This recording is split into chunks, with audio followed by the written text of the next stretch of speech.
Nous avons pour la société Engie Cyradiel Sylvain Chapon. Nous avons pour la société Onis Julien Piacentino. Pour la société Devryware Delphine Buffard. Et enfin pour la société Arclan Didier Toll. Ensuite, Laurence Vadin nous fera l'immense honneur de conclure cet atelier et d'ouvrir. Et mon collègue Ludovic Pindano animera avec brio cet atelier débat où on va tenter d'échanger ensemble sur différentes questions d'ouverture, sur qu'est-ce que la Smart City résiliente de demain, quels sont les enjeux, quels sont les freins et quelle place pour les nouvelles technologies dans cette nouvelle Smart City. Donc je vais laisser tout de suite la parole à Laurence Vanin pour introduire cet atelier. Alors prenez le micro sur la table. Ah non, c'est le plus gros. Est-ce que vous m'entendez? Non. 1, 2. Ça fonctionne? Tout le monde m'entend bien? Alors c'est parfait. Bien, bonjour à tous. Merci aux organisateurs pour cette belle journée et d'avoir pensé à me convier sur cette thématique avec l'aspect philosophique et éthique. Je suis très heureuse d'être parmi vous, bien entendu. Merci à mes collègues qui sont autour de moi, avec qui on va certainement échanger. Il y aura des interactions et j'espère ne pas dire trop de bêtises et que vous trouverez dans mon propos quelque chose qui peut-être alimentera aussi ce que vous avez à dire ou à débattre. Pour ma part, ce que je tiens à préciser, c'est qu'une question de Smart City, c'est surtout et avant tout la prise en considération des vulnérabilités. Et les vulnérabilités sont au nombre de 2. La vulnérabilité des personnes, qui sont essentielles pour les philosophes, associée ensuite à la vulnérabilité des biens et donc de tout ce qui est mobilier urbain. Ça, c'est une chose qu'il faut concevoir parce que l'homme est mortel et la maison peut s'effondrer. En gros, je veux dire par là que ce qui reste demeure et ne se détruit jamais. Dans le monde changeant dans lequel nous évoluons, c'est plutôt compliqué. Donc en prenant en compte que nous sommes tous vulnérables, destructibles, que nous ne sommes pas non plus toujours des super-héros, même si les technologies peuvent nous donner les possibilités de développer des compétences que nous n'avions pas, malgré tout, il faut quand même avoir conscience que la ville du futur, qui est aussi la Smart City, est une ville qui pose problème aujourd'hui, ne serait-ce que dans sa définition. Qu'est-ce qu'une Smart City? Il y a quelques années de ça, on parlait de la ville-solution, celle qui permettrait de surseoir à ces problèmes liés à ces populations qui allaient converger vers les centres des villes, qui allaient consommer. Donc il fallait penser l'écologie et l'économie dans tous les bâtiments connectés. La mobilité aussi, avec toutes les pollutions que cela implique, et bien d'autres choses. Donc vous voyez, on a amené surtout des questions techniques à propos de cette Smart City. Ensuite, il y a eu l'idée du smart. Est-ce que c'est intelligent, malin, astucieux? Mais attention, vous savez, dans le malin, il y a aussi le maléfique. Il faut faire très attention à cette ville qui, demain, peut se transformer en véritable cauchemar pour ses habitants. Je pense notamment à ces grandes tours de verre qui sont tellement transparentes à elles-mêmes qu'on peut voir tout chez son voisin, y compris sur son écran qui devient connecté à des interfaces que l'on ne maîtrise plus. Et il y a derrière cette transparence une opacité dont il faut parler. Cette opacité, elle nous ramène aussi à cet écueil que nous faisons souvent. Où est la vie publique, où est la vie privée et où est-ce que je mets le curseur de l'intime? Quand une parole rentre chez moi, un assistant vocal rentre chez moi pour m'indiquer qu'il fait beau et que je peux sortir court vêtu, cette même machine qui me parle et qui change mon comportement au sein même de ma maison, dans ma domotique élaborée, c'est aussi une machine qui se renseigne sur moi, mes us et coutumes, mes habitudes, et sur tout ce qui peut me voir et me faire voir. Et tout ce que je place dans mon cloud, mon petit nuage, est un petit nuage qui risque toujours d'être traversé par la flèche des indiscrets. Et donc, être un citoyen de verre devrait tous vous interpeller. La ville du futur est une ville qui doit être aussi envisagée dans sa construction comme étant une ville résistante à tous les impacts qui pourraient survenir. Hormis que bien souvent, la notion de crise, la notion de catastrophe fait face à 2 difficultés essentielles. Le jargon technologique et scientifique de ceux qui prennent en charge la crise et en même temps l'inculture des individus qui vivent la crise. Et quand je parle de l'inculture, c'est qu'on parle souvent de la crise, mais on la place toujours très loin. On parle de Pompéi, on parle, vous voyez, de toutes ces grandes catastrophes, des tsunamis, on parle d'un terrorisme qui peut faire lier ou faire penser à une grande catastrophe, mais souvent on voit les éléments chez les autres. La difficulté dans le scénario catastrophe, c'est de ne pas terroriser les populations, mais en même temps de leur dire qu'ils vivent dans un lieu qui est sensible et qui est donc un lieu qui risque quelque chose, qui risque en quelque sorte d'être attaqué ou d'être, comment dire, envahi. Envahi, pour moi, ça veut dire que ce lieu sur lequel, ou dans lequel je vis, j'existe en tant qu'humain, j'aime y demeurer, j'aime y saisir des atmosphères. Vous voyez, la Smart City, ce n'est pas simplement une ville construite avec un système économique et un système politique, c'est une ville dans laquelle il faut qu'on se sente bien, une ville des atmosphères, une ville des lieux qu'on investit par de l'habitat, on habite le monde, on demeure dans ce monde, et en même temps, il faut sortir du déni de conscience qui nous donne l'impression que finalement, la catastrophe arrivera toujours aux autres générations. Moi, je viens de Nice, il y a eu des tremblements de terre à Nice, il y a eu des inondations catastrophiques ces derniers temps, mais à chaque fois, on a l'impression que, oui, il y a eu un tremblement de terre en telle année, comme si ça touchait les générations d'avant, que ça pourra toucher les générations d'après, mais on ne se sent pas spécialement investi d'une nécessité d'apprendre les premiers gestes ou les réactions utiles en cas de difficulté ou autre. On oublie aussi de penser que dans un premier temps, et là c'est la casquette de l'ancien sapeur-pompier qui vous parle, on oublie aussi de penser que s'il arrive une catastrophe, bien souvent les secours eux-mêmes seront impactés. Il s'agit donc de penser dans la ville résilience à tous ces ressorts qui nous permettront de faire face à la catastrophe. En bref, admettre dès le départ que nous sommes vulnérables et donc fragiles, que les vulnérabilités ne sont pas toutes les mêmes et pas toutes de mêmes échelles en fonction des lieux qui sont impactés. Admettre également que cette vulnérabilité fait que nous sommes tous dans une situation de complexité par rapport à la catastrophe. Eh bien, c'est déjà avoir fait un pas vers ce qu'on appellera ensuite la résilience. Résilience, basiquement, bêtement, elle a été définie comme une sorte de rebond possible en cas d'un impact. Moi, je vais plus loin, je dis rebond possible, oui. Alors, j'allais vous dire quelque chose. Quand j'étais jeune, svelte, magnifique, vous doutez bien que bondir n'était pas un problème. Il se trouve que maintenant, je suis une jeune vieille, quand même à dire la plupart des générations qui sont plus jeunes que moi, et je me dis, je bondis beaucoup moins bien et je rebondis plus. Ce qui veut dire quelque part que dans le temps, nous n'avons pas la même résistance aux choses et que la vulnérabilité qui est la mienne n'est certainement pas la vôtre si vous êtes plus jeune et plus en forme que moi, et plus la même non plus si vous êtes plus vieux et moins en forme que moi. Donc ça veut dire qu'il faut prendre en considération la totalité des personnes, leur diversité et leur singularité, et créer un programme universel de sauvetage pour tous. Vous voyez la combinatoire, le général par rapport au particulier. Et en même temps, en faisant ces interactions, comprendre que la ville du futur, ce n'est pas simplement une ville avec des bâtiments construits, c'est aussi une ville avec des bâtiments ou un mobilier urbain technologique. C'est aussi penser qu'il y a des plans de sécurité qui sont déjà mis en place par la prévention, chose qui n'existait pas autrefois. C'est aussi admettre que dans toute cette organisation, si vous voulez, de cette mise en scène de la catastrophe, eh bien, on va prévoir non plus qu'on puisse prendre un impact et casser. On considère qu'on va prendre un impact et que cet impact va devoir créer une onde de choc qui sera amortie par plusieurs réseaux qui viendront s'interférer pour la solution. En gros, on veut limiter la brutalité du choc en mettant en place des systèmes qui se complètent les uns par rapport aux autres, d'un point de vue, comme si on imaginait une grande toile d'araignée, ou en tout cas des réseaux qui s'interfèrent les uns aux autres, pour comprendre finalement que si tous ils amortissent à différents degrés et à différentes échelles de l'organisation générale, eh bien on va faire face à la catastrophe.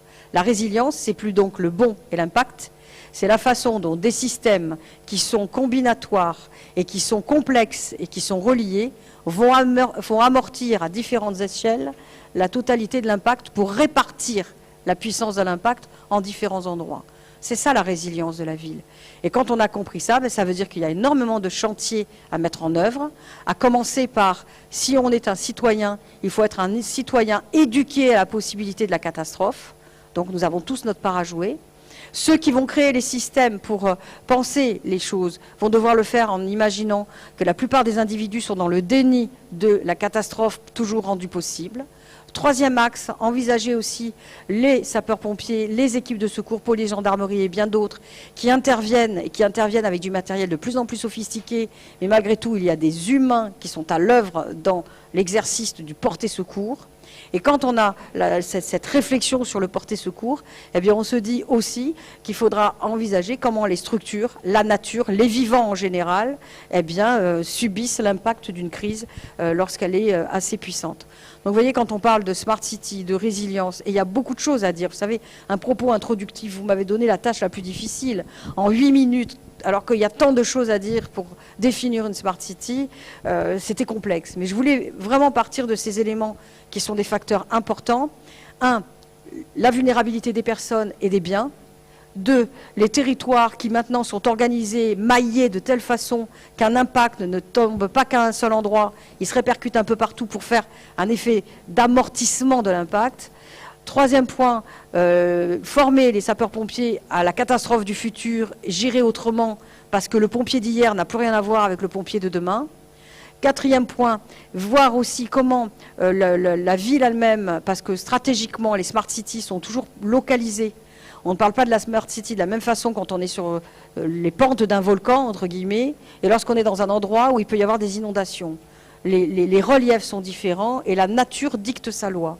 Donc ça, il fallait aussi peut-être le placer en introduction à ce propos. Et enfin, puisque l'argent est souvent le nerf de la guerre, je pense qu'il faut faire attention, il faut peut-être porter une vigilance particulière entre, d'un côté, ce qu'on appelle l'économie, et de l'autre côté, ce qu'on appelle la finance.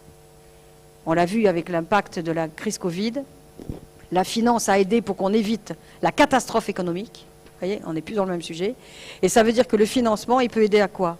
Non pas à dire ça coûte de prévoir que la ville soit résiliente, mais dire qu'une ville résiliente, c'est un pouvoir politique qui sait investir dans la ville pour pouvoir éviter, que la catastrophe soit dans ses impacts absolument, terrifiantes ou abominables. Vous voyez, il y a beaucoup d'enjeux, il y a beaucoup de pistes jetées là dans ce que je viens de dire. J'espère que ça va vous faire réfléchir à tout ça. Et surtout, n'oublions pas que nous aimons habiter le monde. Nous sommes des hommes et des femmes debout, impliqués, investis. Je pense que tout le monde a cet esprit de collectivité. Mais en même temps, le Covid, enfin la Covid, la crise du Covid nous a bien montré aussi à quel point les systèmes étaient fragiles, à quel point nous avions tous envie d'autonomie, à quel point la liberté est fondamentale. Je rappellerai Emmanuel Kant qui disait « Agis de telle sorte que tu traites l'humanité comme toi-même », ce qui signifie que ma liberté s'arrête où commence celle d'autrui. Et ça veut dire en même temps aussi que nous avons des responsabilités. Et j'aime pas parler des hommes et des femmes, j'aime parler des humains en général. Et mieux maintenant, depuis quelque temps, j'aime surtout parler des vivants. Il faudra protéger autant une espèce animale que moi-même, parce qu'ils ont autant le droit de siéger dans cette planète, sur cette planète, que nous, petits humains pensants, et parfois pensant bêtement, nous en avons le droit aussi. Voilà en gros ce que je pouvais vous dire en propos introductifs, sans vouloir faire la morale à qui que ce soit, mais juste pour introduire les thématiques liées à cette catastrophe possible. Merci beaucoup Laurence, merci.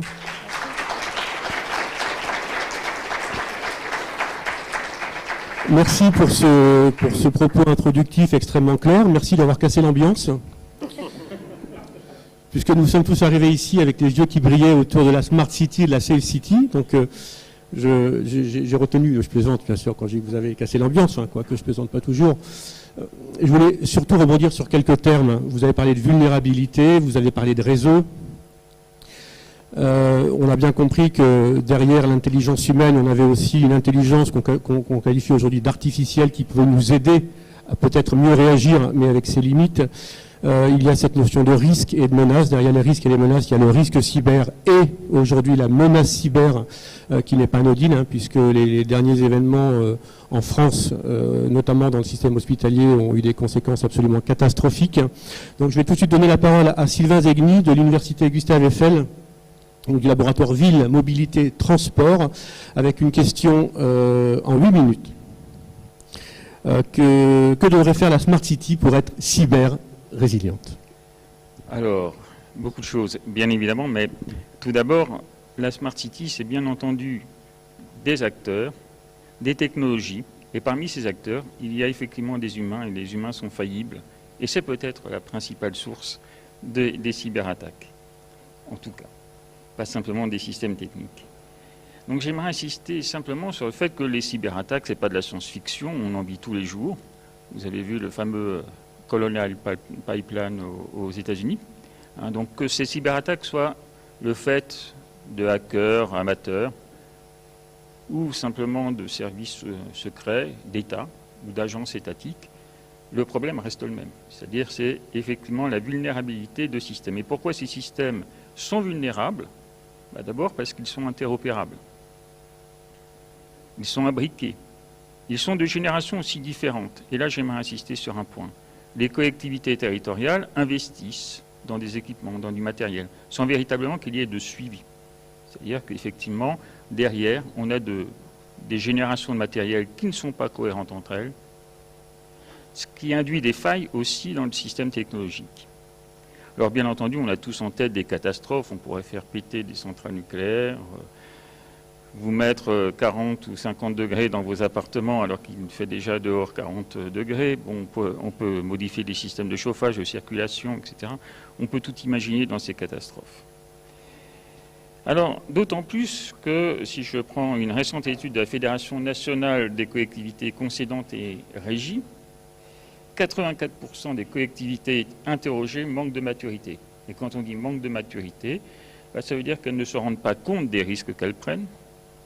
Elles souffrent d'un manque ou d'un sous-investissement de renouvellement de matériel, de blocage ou de lock-in sur des technologies vieillissantes, parce que ça coûte cher, mais aussi parce qu'il y a des changements politiques à la tête des collectivités territoriales. Donc une équipe qui est très engagée, il peut lui succéder une autre équipe beaucoup moins engagée, beaucoup moins performante.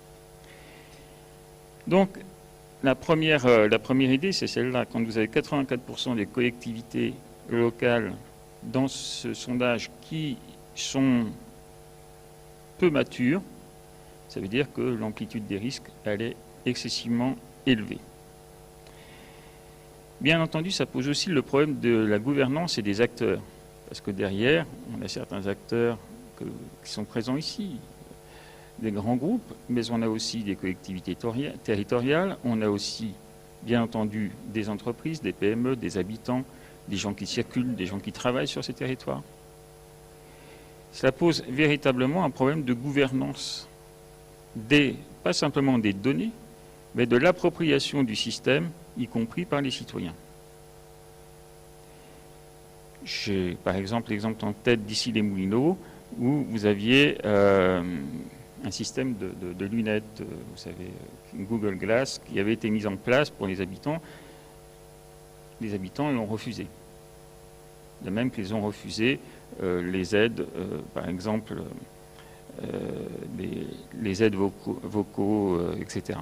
Donc il y a aussi à tenir compte évidemment des habitants, de leurs intérêts et finalement de leur action sur le système. Donc tout cela pour dire que la résilience, eh bien effectivement c'est une capacité de rebond, mais c'est aussi une stratégie qui doit être mise en place. Alors j'allais dire, il faudrait presque que toutes les collectivités territoriales aient un monsieur résilience. Déjà si elles avaient un monsieur cybersécurité, ça serait pas mal. Pourquoi ? Bien parce que effectivement le système il se pense en tant qu'acteur, en tant que modalité de gouvernance, de modalité d'interaction entre les acteurs, et pas simplement au niveau de la technologie. Donc ici, bien, ça veut dire que c'est une stratégie de résilience qu'il faut mettre en place, c'est-à-dire une capacité à rebondir et à maintenir le système, à le faire évoluer en permanence pour éviter effectivement les attaques trop faciles. Donc, sur la cyber-résilience, si la cybersécurité suffisait, je ne serais pas ici. Simplement, un système n'est jamais sûr, parce qu'une technologie est toujours faillible, mais aussi parce qu'il y a des êtres humains derrière, et que les êtres humains sont parfaitement faillibles, eux aussi. Et donc la cyber-résilience, c'est la capacité des parties prenantes, et j'insiste, des parties prenantes. Ce n'est pas uniquement une affaire de technologie, c'est une affaire d'éducation des citoyens. C'est une affaire de prise en charge. On a des plans aujourd'hui, quand vous êtes dans les grandes villes victimes potentiellement de tremblements de terre, les villes s'organisent, on sait en combien de minutes et en combien d'heures on peut déblayer un bâtiment, retrouver les gens, etc., maintenir certaines routes pour faciliter l'accès. Bien, aujourd'hui, on ne le fait pas au niveau des technologies. Non pas parce qu'on ne sait pas le faire, et parce que l'on manque de capacité à coordonner l'ensemble des acteurs sur le terrain, que ce soit les citoyens qui peuvent faire prendre des risques au système, les entreprises qui gouvernent ces systèmes, mais aussi tous les acteurs, PME, commerce, élus, qui interviennent sur ces systèmes. Donc l'idée, c'est d'avoir une stratégie de résilience, donc une stratégie de rebond, de mettre en place, afin de maintenir l'équilibre du système et de répartir les risques. Alors on peut avoir une feuille de route d'abord, La première tâche, ça paraît simple, mais c'est définir la vision de la Smart City. Ça paraît bête. Et qu'est-ce que l'on veut mettre derrière notre Smart City? Quel est le projet finalement urbain? Quel est le projet de vie qu'il y a derrière? C'est une des premières questions à se poser quand on veut faire un plan de résilience. La deuxième, c'est la large participation des parties prenantes. Non pas simplement dans des conseils municipaux, des conseils d'agglo, etc., mais aussi de toutes les parties prenantes. Cartographier les risques, c'est évident, les atténuer, définir des niveaux adéquats de sécurité et de résilience, adapter les structures de gouvernance et enfin garantir des décisions d'investissement éclairées par les besoins effectifs. Alors simplement, comme le soulignait Laurent, chaque ville a ses points de faiblesse. Vous êtes dépendant de ponts pour l'accessibilité. Si vous ne sécurisez pas vos ponts, toute la circulation va être paralysée par une cyberattaque et à ce moment-là, vos ponts ils sont toujours debout. Mais la circulation est paralysée et vous ne pouvez plus du tout circuler dans la ville parce que l'on a attaqué le système qui vous permet de circuler dans cette ville sans avoir besoin de détruire les ponts par ailleurs. Donc, quel est votre point faible? On a parlé des ponts, on pourrait parler effectivement des phénomènes naturels. Donc, ceci, ça révèle une fragilité, c'est-à-dire qu'il n'y a pas de modèle transférable. Il y a, j'allais dire, des études de cas que l'on peut faire dans chaque ville ou Smart City. Alors, cela dit, même s'il n'y a pas véritablement de modèle à transférer, le National Institute of Standards and Technology aux États-Unis propose des ressources que vous pouvez aller consulter sur son site et beaucoup de recettes clés en main. Alors ce sont des recettes clés en main. La difficulté, effectivement, c'est pour les acteurs de s'en emparer et de les transférer au niveau local. Et cela, c'est sans doute le plus difficile. Je conclurai donc ici, pour ne pas être trop long, que vous l'avez compris, le problème, ce n'est pas simplement un problème technologique, c'est un problème de gouvernance, c'est un problème d'identification des acteurs et de vulnérabilité, chaque acteur étant un point de vulnérabilité centrale. Et c'est donc là-dessus que je conclurai. Merci beaucoup. Merci Sylvain. Je vais passer la parole tout de suite à Richard Kazuga de Thales Communication and Security. Bonjour Richard, je n'ai pas eu l'occasion de te saluer. Et je passerai ensuite la parole, on va changer un petit peu le programme. Bonjour à tous. Ah, il faut que je sois là. Oui, je m'entends très mal.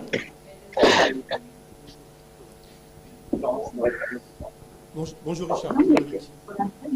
Donc ce que je disais, donc, bonjour Ludovic. Bonjour. Je vais donner la parole tout de suite, Richard. Donc je l'ai dit, donc de Thales Communication et Sécurité. Je disais seulement à nos intervenants, je vais changer un petit peu l'ordre plutôt que de passer la parole juste après à Sylvain Chapon. Et je vais le passer à. Je suis en train de chercher Delphine. Je cherche votre nom, Buffard. Voilà, de façon à ce que vous puissiez avoir votre taxi. Donc si je vous le dis avant, c'est pour vous préparer. Voilà, c'est votre. On va tester votre capacité de résilience, chère Delphine. Voilà, Richard, donc écoute, je te propose de nous parler de Thales, qui est un acteur majeur du comité stratégique de filière et du cadre du projet Territoire de confiance. Richard, tu as 10 minutes. Merci. Merci, bonjour à tous. Alors moi je vais vous parler effectivement du projet Territoire de confiance. Donc je pilote avec Dominique Legrand qui est le président de la N2V, le projet Territoire de confiance pour l'expression de besoin des collectivités territoriales. Juste pour expliquer juste ce qu'est le CSF, je ne sais pas si vous connaissez, mais c'est la filière de sécurité qui a été créée en janvier 2020. Ça devient une filière exactement comme la filière de l'automobile ou la filière du textile. Et il y a un contrat de filière qui a été signé en janvier 2020 entre les ministres Mme Pannier-Runacher, Christophe Castaner et le président du CSF, Marc Darmon.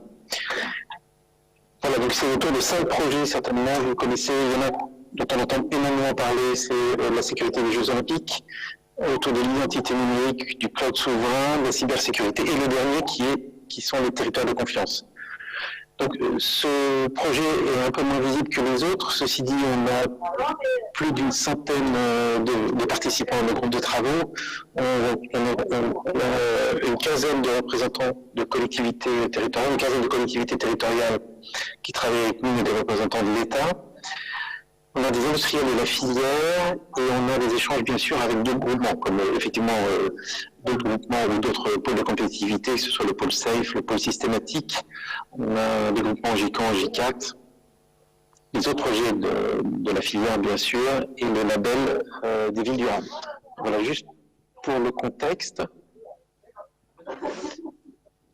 Donc vous voyez, juste si vous pouvez revenir, excusez-moi, juste à la slide d'avant, pour expliquer. En fait, la genèse du projet, c'est qu'on s'est basé sur un projet très très opérationnel qui s'appelait le Piave Safe City, qui a eu lieu à Nice, donc à travers 3 expérimentations sur 3 ans, dans laquelle on a expérimenté un certain nombre de cas d'usage très concrets avec les personnes du CSU de la ville de Nice et pas seulement. Et on en a retenu, en fait, ce qu'on peut dire, c'est qu'on a retenu 3 grandes leçons de ces expérimentations. Tout d'abord, la première, c'est que la techno est là, elle est quasiment prête dans tous les domaines. Alors, il y a des sujets sur lesquels il faut encore travailler, mais elle est globalement prête. On confond souvent la technologie avec le cas d'usage. Je vais prendre un cas un peu bateau parce qu'il est parlant.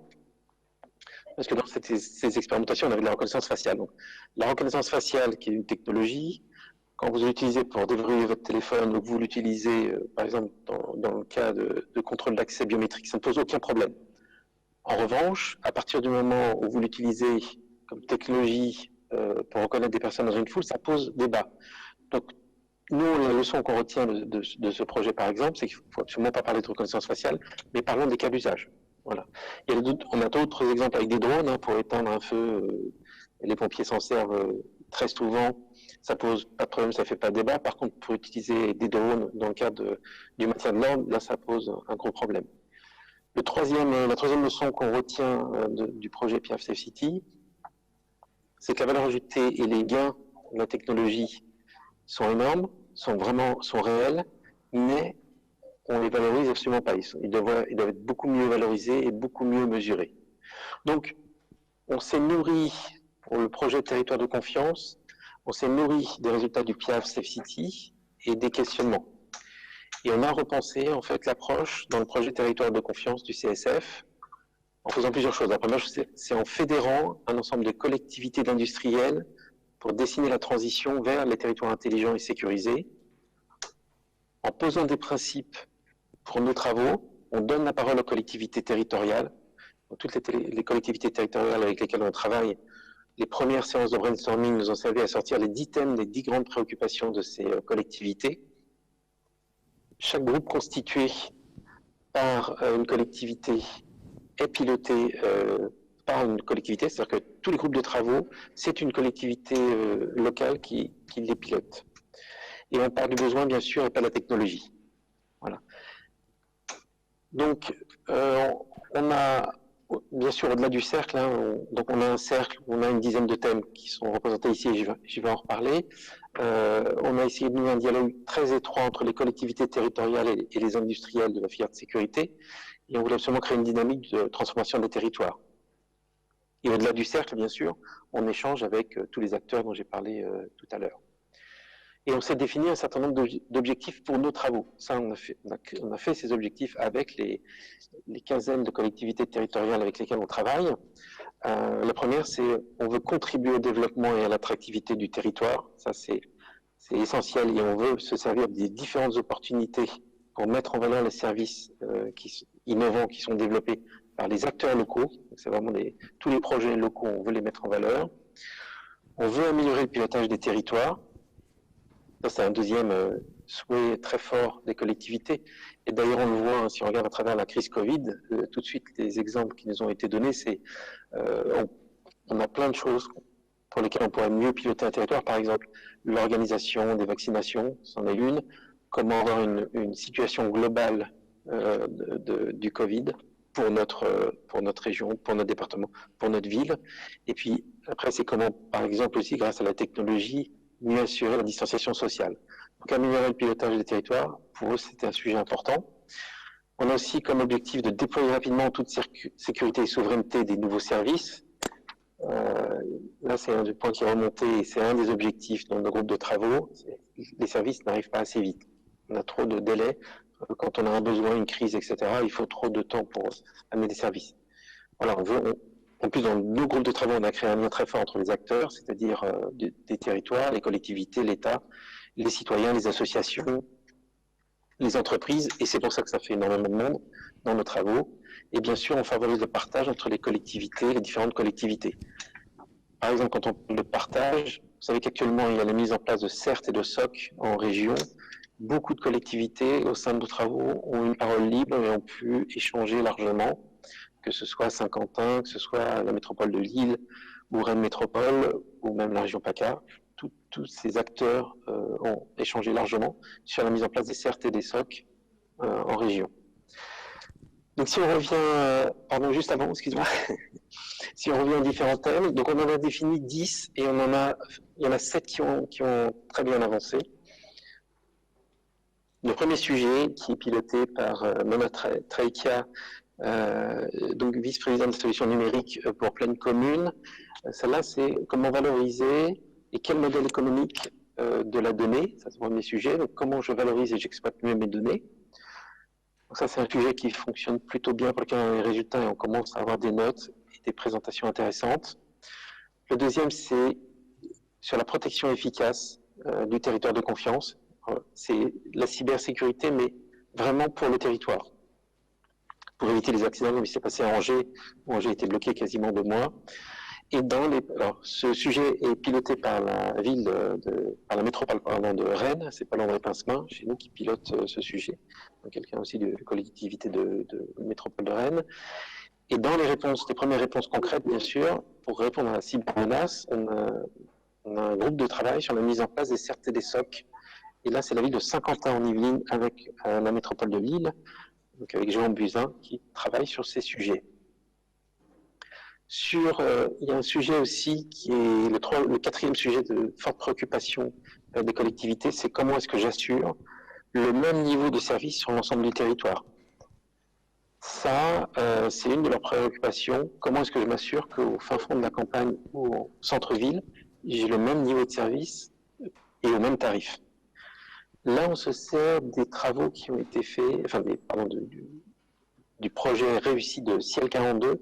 Donc ça, c'est la Loire qui pilote ce projet, autour de Ciel 42, qui avait pour objectif de déployer, il y a quelques années, l'électricité au sein du département, sur l'ensemble du département, et plus récemment la fibre et la couverture numérique, comme on disait, que ce soit fin fond de la campagne ou en pleine ville, et surtout d'assurer le même niveau de service et d'assurer le même tarif. On a un 5e groupe de travail qui est une de nos priorités jusqu'à la fin de l'année, autour du citoyen. Alors, citoyen acteur de sa sécurité et citoyen plus largement, c'est le citoyen au sens cité, et on en fait vraiment un axe prioritaire d'ici la fin de l'année. Donc là, c'est aussi Pleine Commune qui pilote ce projet, mais elle est pas seule, hein. Il y a énormément de collectivités territoriales qui travaillent avec nous sur ce sujet. Et on a 2 autres sujets qui sont pilotés par la ville de Chartres, notamment on profite de l'expérience de l'ancien DGGM, donc le général Richard Lizuret, et de Joël Guéret de la ville de Chartres, où on parle d'un sujet qui est comment piloter les risques de la Smart City. Voilà, donc c'est les bonnes pratiques de la résilience, c'est-à-dire connaître les risques pour préparer la crise. Et là, le général, c'est des sujets qu'il maîtrise, et pour lesquels on va appliquer aux collectivités locales. Et il y a un point aussi essentiel, parce que souvent, on nous parle, les collectivités nous disent oui, c'est bien tout ce que vous nous racontez, mais la mise... Oui, pardon, faut que j'accélère. La mise en place de toutes ces solutions coûte cher. Donc l'idée, c'est comment est-ce qu'on utilise et comment est-ce qu'on déploie pour la sécurité les infrastructures déjà déployées pour la sécurité. Donc on pense à la vidéoprotection qui a été déployée depuis les années 90. Comment est-ce qu'on utilise mieux ces infrastructures, par exemple, à d'autres fins que de la sécurité, avec la protection de l'environnement par exemple, et comment est-ce que aussi je peux utiliser ces mêmes infrastructures en y ajoutant par exemple du big data et de l'intelligence artificielle pour qu'ils soient beaucoup plus efficients. Voilà, on a quelques sujets, j'accélère un petit peu, Laura me fait signe, il faut que j'accélère, des sujets qui sont pilotés par la ville de Nice, notamment sur le continuum de sécurité notamment en prenant comme exemple leur hôtel de police qui arrivera probablement en 2025. Et à la clé, l'objectif, c'est une meilleure efficience de sécurité, pour le coup avec un meilleur partage entre les acteurs de la ville. Voilà, et puis lorsque tous ces travaux seront terminés, les 8 chantiers qu'on a démarrés, pilotés par ces collectivités, on a 2 qui seront importants, c'est comment faire une sécurité éthique et y associer tous les aspects juridiques. Et puis un deuxième, parce que comme le rappelait notre président Marc Darmon, le fait de faire une sécurité éthique, c'est aussi un argument commercial. C'est-à-dire qu'à partir du moment où vous dites, moi je fais des travaux, et les travaux de sécurité, ils sont éthiques, et qu'on peut expliquer en une certaine transparence, c'est une plus grande portée, même d'un point de vue commercial, pour les collectivités. Voilà. Ce que je peux dire, c'est dans la suite de nos travaux pour dessiner, une fois qu'on aura réalisé l'expression de besoin de toutes ces collectivités territoriales, donc, qui vont avancer encore un peu, pour lesquelles on a les premiers résultats sur certains thèmes que je viens d'expliquer, on a l'idée de la mise en place d'une plateforme digitale, territoire de confiance. Là, on pense qu'on peut avoir une vraie valeur ajoutée. Alors, quand on dit plateforme digitale, c'est un cloud souverain dans lequel on va agréger un certain nombre de données qui sont issues de capteurs présents déjà ou à venir sur les différentes collectivités. Ensuite, intervenant, ça permet de modérer l'impact des crises, quelles qu'elles soient. C'est très important. Citoyens, à la fois donc éduqués, sensibilisés, mais aussi solidaires, et les outils aussi vont y contribuer. Donc quand on parle, on l'a dit, de choc, de stress, de crise, eh bien, on peut avoir toutes sortes de chocs et de stress. Et pour une entreprise comme Engie et avec une entreprise phare comme Cyradiel en son sein, on peut avoir toute une sorte de vulnérabilité. Nous sommes à la fois des sociétés, c'est vrai en Occident, mais c'est également vrai ailleurs, quel que soit le niveau de développement, plutôt sécurisées et en même temps de plus en plus vulnérables. Et le but est bien de faire de ces vulnérabilités, d'abord de les identifier, mais aussi de faire que chaque fois qu'il y a des dysfonctionnements, on le voit avec une pandémie.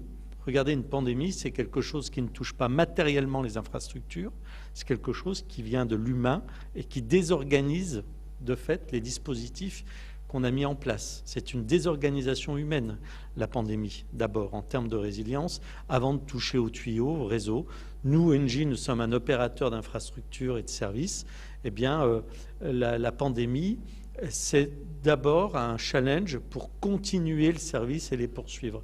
Donc, vous voyez, il y a toutes sortes de risques. Hein. Ça peut être une canicule, ça peut être les inondations. On l'a vu évidemment avec la tempête Alex qui va au-delà d'inondations, c'est bien plus grave. Mais vous l'avez vu en Belgique, en Allemagne ou aux Pays-Bas, au Luxembourg, c'est extrêmement grave. Même des sociétés, des pays aussi riches que l'Allemagne et le Benelux ont été frappés en leur cœur par des inondations.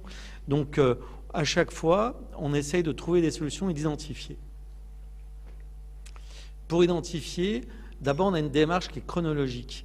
Et pour Engie, qui est présent sur l'ensemble des territoires, mais aussi auprès des entreprises, dans beaucoup d'endroits dans le monde, en fait, on a une logique en 4 temps. D'abord, on essaye d'anticiper, vous avez parlé de gouvernance, on essaye là aussi d'aider les gouvernants à anticiper les risques, ce que font très bien leurs services de secours, généralement. Ils ont l'habitude, ils sont spécialisés sur tel ou tel type de choc, tel ou tel type de vulnérabilité, mais déjà les anticiper, c'est un plus. Les prévenir, mettre en place des dispositifs, si possible, limitant les incendies, limitant les inondations, des digues adaptées, par exemple. C'est le cas au sein de mon groupe. On a des sociétés spécialisées. Il y a ensuite le troisième temps qui est la gestion de crise. Alors ça, c'est un vrai sujet. Elle a été évoquée avant moi. La gestion de crise, c'est comment faire que tout ne soit pas désorganisé, comment faire pour modérer l'impact, le mitiger, comme on dit dans notre jargon, et puis surtout de faire qu'il n'y ait pas d'effet de cascade, qu'il n'y ait pas d'effet domino, de limiter les chocs les uns les autres et qu'un pépin n'en entraîne pas un autre.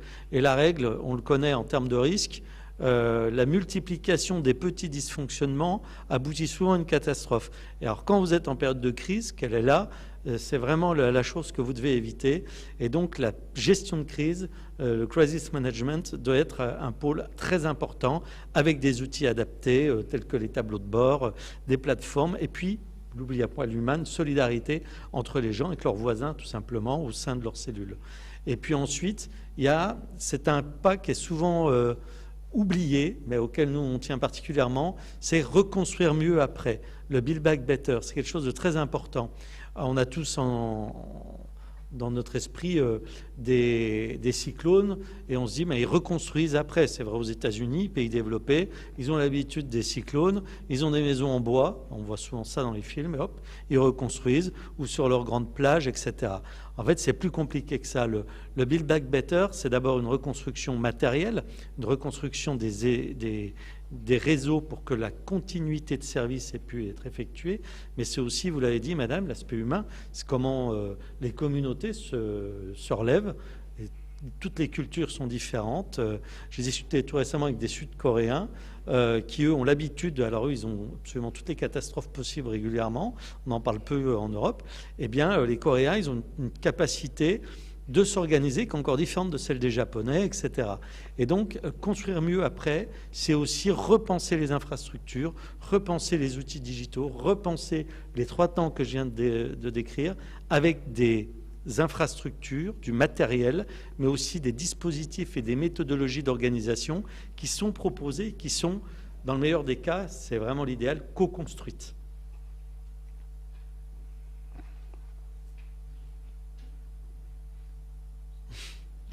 Alors, rassurez-vous, je ne vais pas vous décrire ce schéma, mais d'une manière générale, on raisonne un peu avec ce type de boussole. Beaucoup raisonnent en type de boussole. Nous, on essaye effectivement d'avoir les 4 temps que je vous ai expliqués. Mais par exemple, en termes d'énergie, quand vous avez plus de solutions autonomes énergétiques, eh bien, on se dit que si les réseaux lâchent, plus vous avez des solutions autonomes et plus vous pouvez faire repartir la machine. Et si vous faites repartir la machine, vous pouvez avoir des frigos dans lesquels vous pourrez mettre des médicaments pour soigner les gens qui seront victimes. Vous voyez, c'est très matériel, c'est très réel.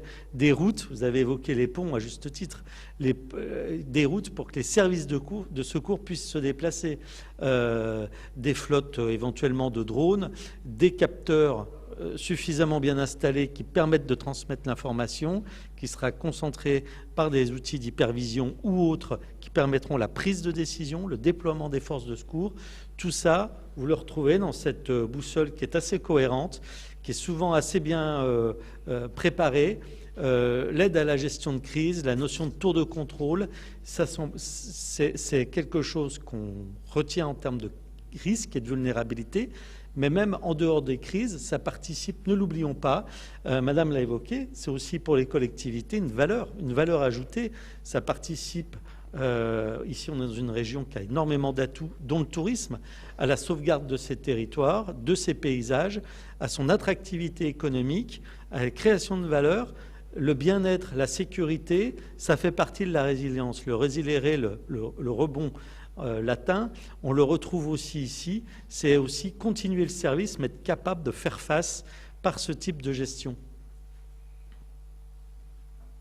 Et donc, des exemples très rapidement, vous avez l'Île-de-France qui est le plus grand jumeau numérique mis en place par Cyradail en Europe et un des premiers du monde, qui permet, sur une population de près de 12 millions d'habitants, de numériser déjà 2,5 millions de bâtiments en 3D. Ça permet aussi, par exemple, de mieux installer des panneaux voltaïques là où il le faut.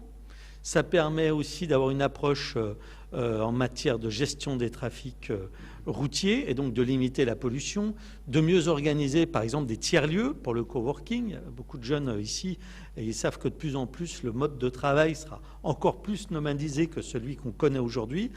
Mieux aussi gérer le déploiement de telle et telle fibre, par exemple, ou de relais. C'est vrai aussi pour Angers-Loire Métropole, qui est une très belle smart city à l'échelle européenne, avec une logique ici d'hypervision, de connexion des infrastructures. Et puis, par exemple, nous qui sommes une de nos colonnes vertébrales, on en a d'autres, mais celle-ci est importante d'énergéticiens, c'est aussi de mesurer la gestion de l'énergie. Et plus vous pouvez mesurer, faire de la métrologie sur l'énergie, et mieux vous pouvez l'adapter, mieux vous pouvez développer aussi des énergies alternatives et décentralisées, quelle que soit l'échelle. On parle d'ailleurs, nous, de ville et de territoire. Et donc, là aussi, toujours, on essaye d'optimiser les réseaux pour perdre moins d'eau, pour perdre moins d'énergie, pour qu'il y ait moins d'électrons qui aillent aux petits oiseaux, comme on dit dans notre métier.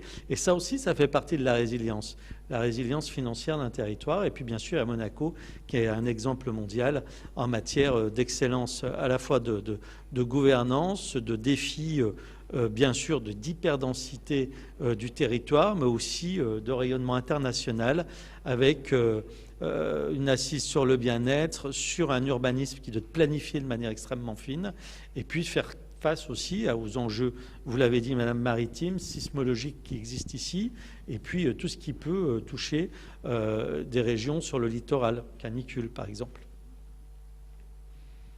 De la même manière, j'ai parlé de Nice aussi, mais ça a déjà été fait, qui est un exemple extraordinaire en termes d'exploitation des données locales, avec des logiques de méta-plateforme, de caméras, de bornes aussi.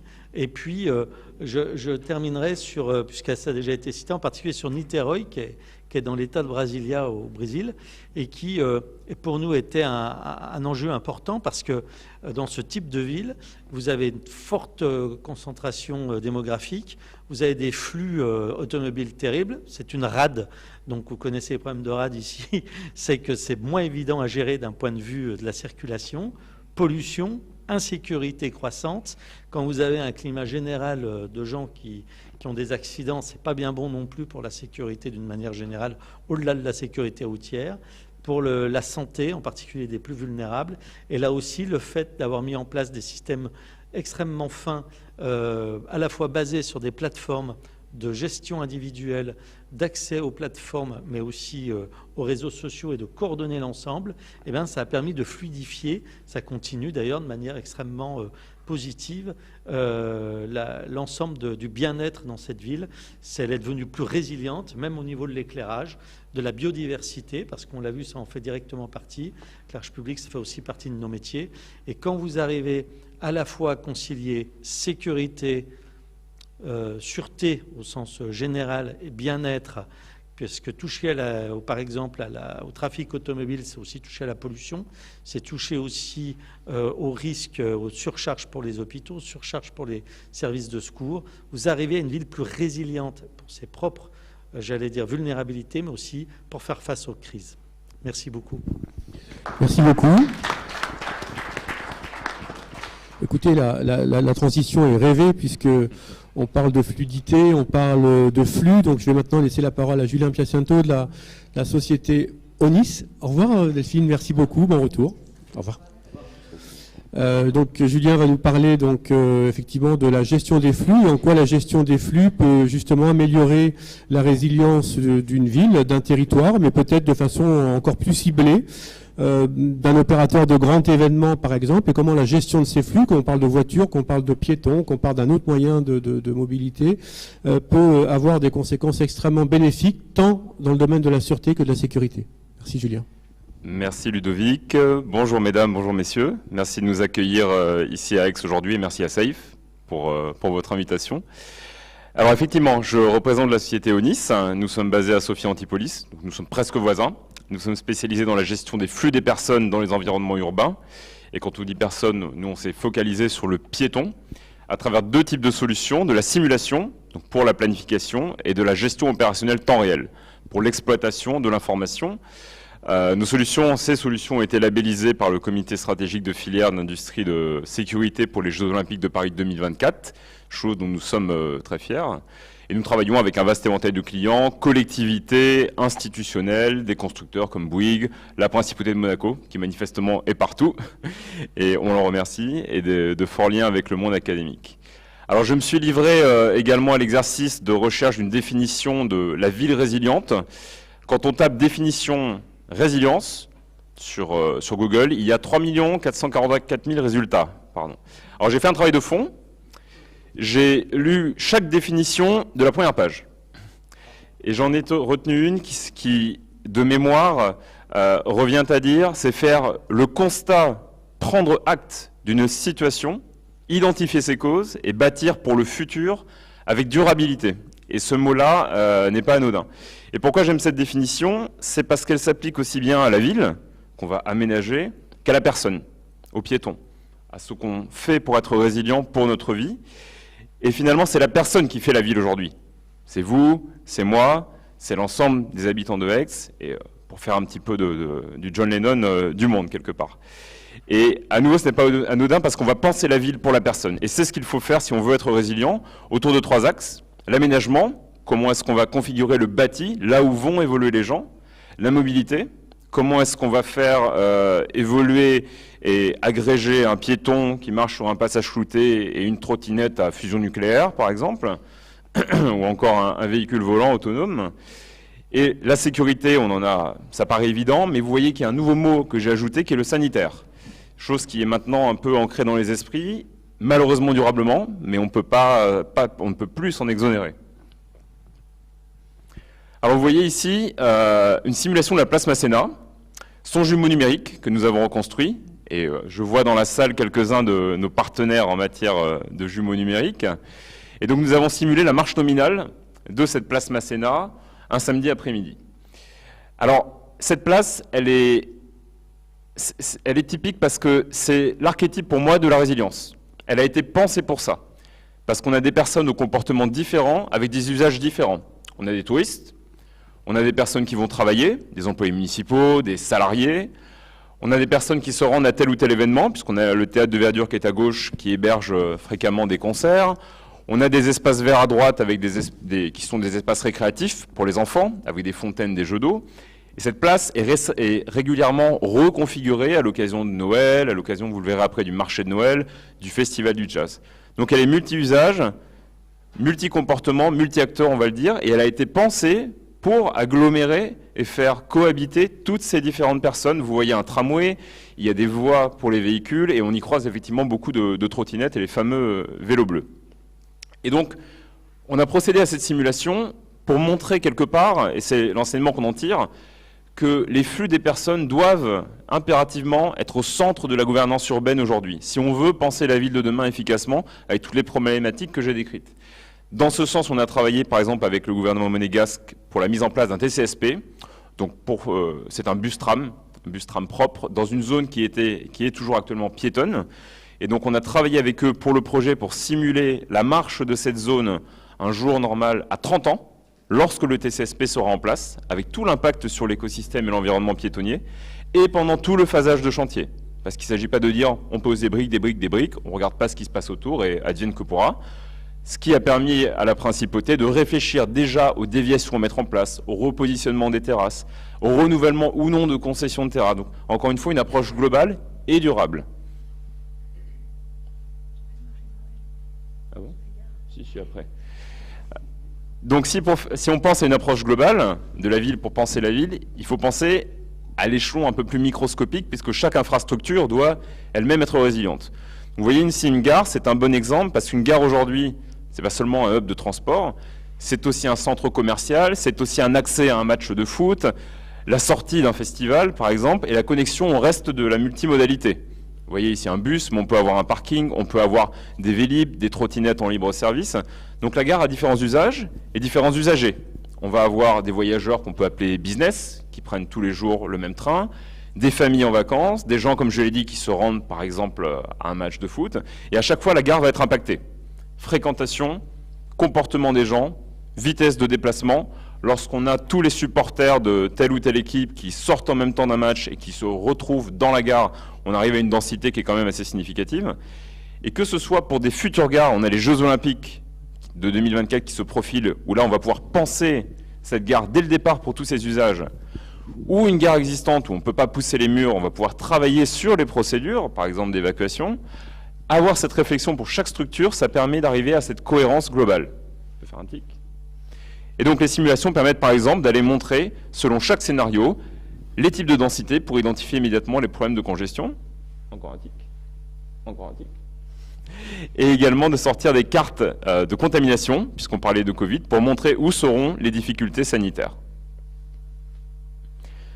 On parlait d'évacuation, on parlait de la Safe City. Je vous fais un très bref retour sur un travail que nous avons fait pour la ville de Nice et la police municipale. C'est l'évacuation du marché de Noël, pendant laquelle nous avons testé différents scénarios, dont le scénario principal retenu par la ville, avec la procédure telle qu'elle était prévue.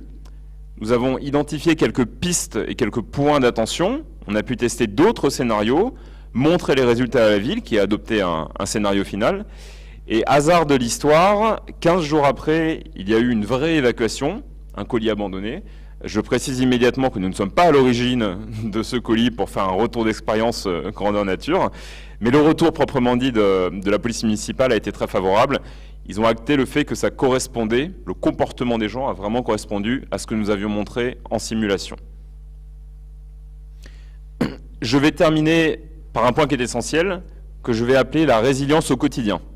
Donc on a parlé de la planification, de tout ce qu'on pouvait faire avant, de comment on allait penser la ville, mais après il faut la gérer. C'est bien d'avoir tout défini, d'avoir limité le nombre d'aléas, de s'être préparé, mais il peut toujours se passer des choses. Et là, on a aujourd'hui des solutions pour détecter les aléas, également au service du public, au service des citoyens, au service des opérateurs. Donc cette solution, elle s'appelle Onisqualia. On déploie avec l'aide de nos partenaires des dispositifs de captation et nous agrégeons toutes les données disponibles de la part des villes. Aujourd'hui, on a de la donnée partout. La question, c'est qu'est-ce qu'on en fait? Nous les traitons et nous les restituons avec des métriques à valeur ajoutée, pas seulement pour les mairies, mais aussi pour les opérateurs de stades, de gares, pour le SDIS, pour la police municipale, toutes les personnes qui vont être concernées par les flux des individus pour qu'ils soient en capacité de réagir et pas uniquement de voir les choses se dérouler sur leurs yeux, de détecter de manière précoce les aléas et d'être parfaitement organisés. Voilà un peu le sens de ce que je voulais vous dire et je trouve que ça fait assez bien le lien avec tout ce qu'on a appris aujourd'hui. Et je passe maintenant la parole à Laura. Ce sera Didier. Oui. Désolé, je vais systématiquement vers Laura.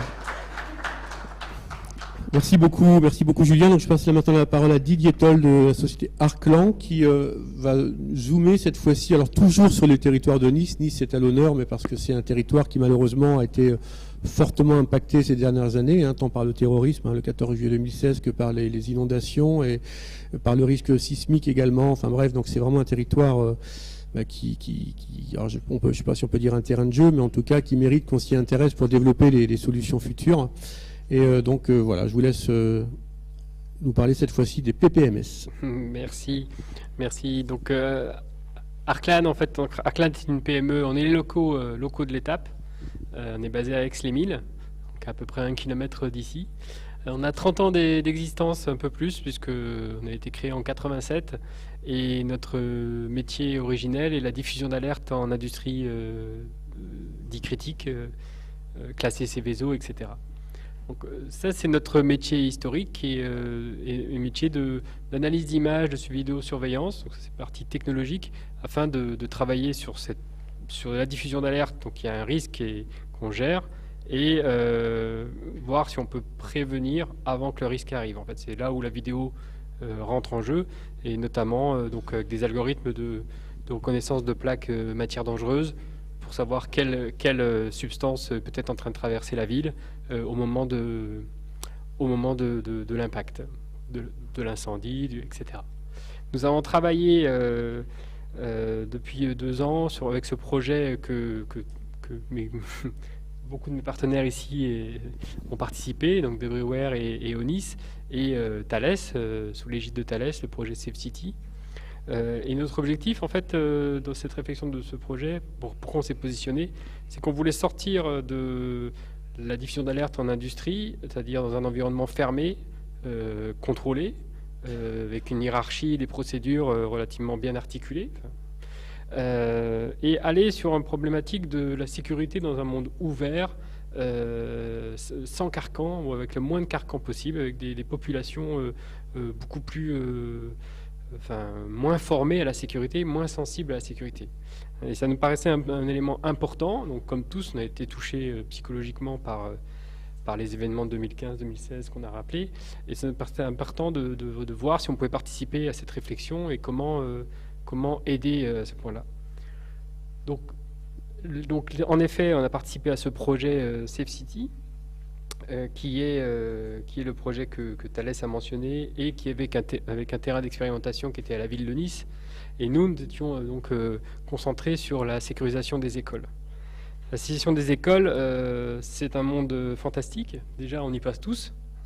Donc, on touche une population en fait universelle, et c'est un monde très complexe, autant au niveau sécuritaire, je parle complexe, c'est-à-dire que autant il n'y a pas un bâtiment qui se ressemble, vous avez des écoles dans des immeubles, vous avez des écoles dans plusieurs bâtiments, vous avez des petites écoles, vous avez des grandes écoles, il y a une infrastructure physique qui est très différente les unes des autres. Vous avez une organisation qui est multifacette, puisque l'organisation hiérarchique est plutôt du pointillé, on va dire, que de la ligne directe. Les bâtiments sont en lien direct avec la mairie. Par contre, le personnel qui travaille dans ces bâtiments sont soit des professeurs, donc l'éducation nationale, soit du périscolaire, donc mandaté par la mairie, donc très multiples. Bien sûr, on a les enfants, qui sont la catégorie la plus vulnérable en termes de sécurité, qu'on veut protéger, on dirait, à tout prix, qu'on veut s'adresser sans les stresser. C'est aussi une catégorie vulnérable en termes de psychologique. Le but, c'est pas de les traumatiser sur des risques potentiels. Et les parents. Alors, les parents, bon, je suis parent aussi, sont les pires, hein, c'est-à-dire que la première règle quand il y a un événement dans une école, on dit aux parents restez à la maison, l'école on s'en occupe, les professionnels sont en charge de la sécurité. Bon, vous êtes sûr que les parents et moi-même probablement dans un moment de stress essaiera d'aller à l'école et va bloquer la voie de circulation pour les pompiers, etc. Donc il y a une éducation qui est à faire aux parents. La réflexion qu'on peut se poser, c'est peut-être trop tard. Donc l'éducation, on veut la faire aux enfants, en fait. On veut insuffler des gestes réflexes communautaires pour protéger l'individu dans une communauté. Voilà. Et enfin, bien sûr, les forces d'intervention qui peuvent être multiples. Okay. Donc sur ce projet d'établissement scolaire, on s'est concentré sur les écoles primaires, parce que sur les écoles primaires, elles sont assujetties aux mairies en termes de bâtiments, et les municipalités, notamment la ville de Nice, a une police municipale. Donc en fait, il y a une cohérence d'action. Ce que je voulais indiquer également, c'est que chaque école a son PPMS, et chaque école a son organisation de personnes. Quand je dis personnes, c'est-à-dire que les professeurs n'ont pas la même sensibilité à la sécurité, n'ont pas la même vision dans un groupe. Donc en fait, ces procédures PPMS qui existent depuis la nuit des temps, je ne vais pas aller jusqu'à Pompéi, enfin, je veux dire par là, c'est qu'en France, PPMS risque majeur, les essais incendies, on en a tous fait, et ça existait avant nous. Là, on enrichit sur inondation, vagues, submersion, parce qu'on a des événements environnementaux qui se complexifient et qui s'intensifient. Risque technologique, bien sûr, puisque technologique, on en fait de plus en plus. Risque technologique, je parle chimique, parachimique, nucléaire, etc. Et nouveaux risques depuis quelques années, enfin nouveaux risques identifiés, parce que des attentats, des intrusions violentes, il y en a toujours eu. Il y a des attentats, il y en a eu dans le métro, il y en a eu à Paris, il y en a eu en 60, en 70, en 80, enfin il y en a à toutes les époques. On a été touché particulièrement en 2015 et on sait que ça va revenir. On sait qu'à un moment donné, ça va revenir.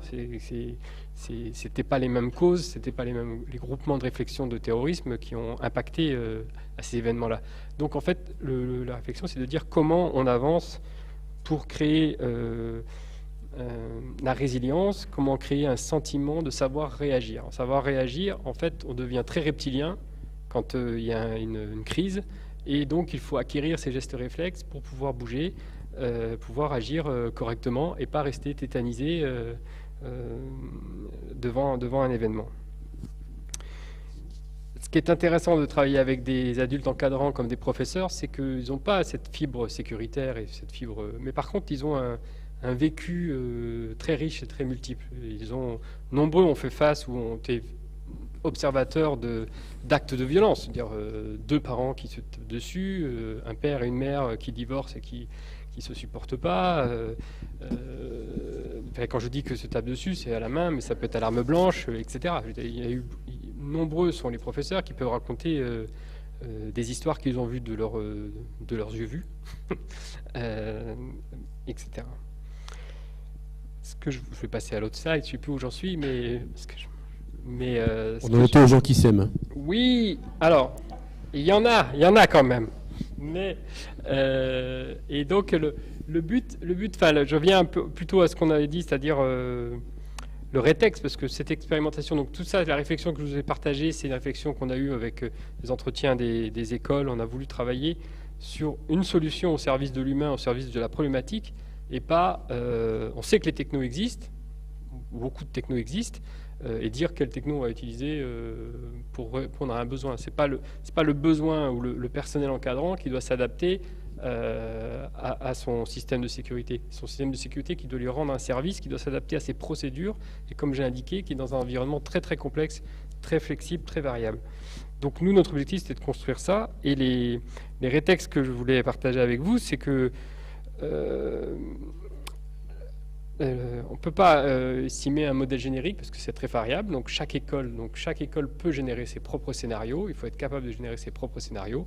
Et à titre d'exemple, on a fait sur 3 ans à Nice et la V2, donc l'année 2, on a fait un scénario. La V3, entre-temps, il y a crise sanitaire, donc les plans d'évacuation, les plans de confinement, les plans ont changé. On ne passe plus par les mêmes endroits. Il y a un axe d'entrée, un axe de sortie. Donc, il y a des points qui ont été fermés, etc. Donc, il faut s'adapter à chaque fois. On a créé un nouveau scénario pour répondre à ça. L'avantage, ça a permis de prouver que nos solutions étaient flexibles et rapides de mise en œuvre de cet élément-là. Et ça, c'était pour nous riche d'enseignements. L'autre élément que je voulais partager, c'est que le dispositif technique ne peut pas contrevenir aux conditions profondes, aux principes profonds de l'enseignant ou de l'école. C'est-à-dire que vous ne pouvez pas dire les téléphones sont interdits, merci de ne pas avoir de téléphone en route et que je n'ai pas entendu sonner et je vous en remercie. Et en même temps, avoir un téléphone sur la table ouvert au cas où. Ça crée une distorsion dans le message et dans l'usage. Parce que ce que vous considérez comme urgent, c'est une alerte, la personne en face va vous dire moi c'est urgent. J'attends une problématique, j'attends une mot problématique, etc. Donc il va y avoir, il faut mettre en adéquation entre l'usage et ce qu'on montre. Ça fait partie du principe éducatif. On est parti sur une solution où le but c'est d'amener des éléments réflexes, c'est-à-dire que normalement c'est dans une école primaire, donc c'est sous l'autorité du professeur. Et en discutant avec les professeurs, on dit oui, mais le professeur c'est un homme ou une femme qui a ses faiblesses. Et s'il reste tétanisé, il faut que l'enfant puisse agir. Donc, un point fixe, il sait où il est, il sait où il va appuyer, suivant les scénarios, il sait ce qu'il va qui va engager le scénario d'évacuation, de mise à l'abri, etc. Donc, ça, c'était un point important au niveau de sensibiliser les enfants aux gestes barrières, enfin, aux gestes réflexes, en fait. Et je crois que je vais m'arrêter là. Je ne sais pas si j'ai perdu tout le monde. Ou... Non, pas du tout. Pas du tout. Là, vous êtes en train de nous expliquer ce qui est écrit dans la loi de modernisation de sécurité civile, soit le premier ou le deuxième article, qui depuis a été codifié dans le Code de la sécurité intérieure, qui dit que chaque citoyen est acteur de sa propre sécurité. Alors, je me souviens très bien, c'était en 2004. Oui, déjà. Et à l'époque, ça faisait un peu sourire tout le monde, parce que cette phrase a semblé un peu bateau et facile à écrire dans une loi.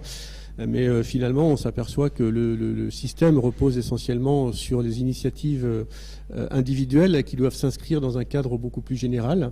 Et même si c'est facile à dire ou simple à expliquer, à mettre en œuvre, c'est pour le coup beaucoup plus complexe. Et si j'utilise le terme de complexe, je mesure bien la différence qu'il peut y avoir entre un système compliqué et un système complexe. En tout cas, merci beaucoup. Merci. Je vais maintenant passer la parole. Oui, merci. Je vais maintenant laisser la parole pour cette conclusion, puis ensuite lancer le débat à Laurence Vanin, au travers de tous ces exposés, ma foi, fort intéressants.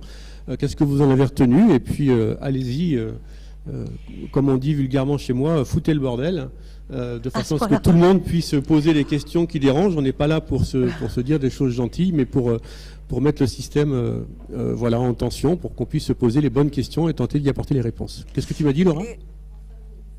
En 5 minutes. En 5 minutes, vous m'avez déjà... Vous voyez, vous voulez me donner la possibilité de mettre un peu la zizanie et vous me censurez de 3 minutes. En tout cas, moi, j'ai été très intéressée par ce que vous avez dit. Effectivement, les discours étaient complémentaires. Ce que je retiens, parce que je ne vais pas vous résumer chacun vos pensées, vous avez tous entendu et parfaitement entendu. Par contre, si on doit extraire quand même des éléments de discours, de langage commun sur tout ça, il faut retenir plusieurs choses. D'abord, l'expérience de la catastrophe. Quand on parle de la catastrophe classique, naturelle, tremblement de terre, etc., nous ne l'avons quasiment jamais vécu. Je suis sûre que je pose la question, qui a vécu déjà un tremblement de terre, un vrai, pas une petite secousse qu'on sent pas. Je suis pas sûre qu'il y ait beaucoup de gens qui répondent, pareil, d'une grosse inondation, pareil, bon. Donc ça veut dire que déjà, on n'a pas un vécu de la catastrophe, on en est réduit qu'à une narration de la catastrophe. Et entendre parler de catastrophe sans l'avoir vécu, c'est complexe.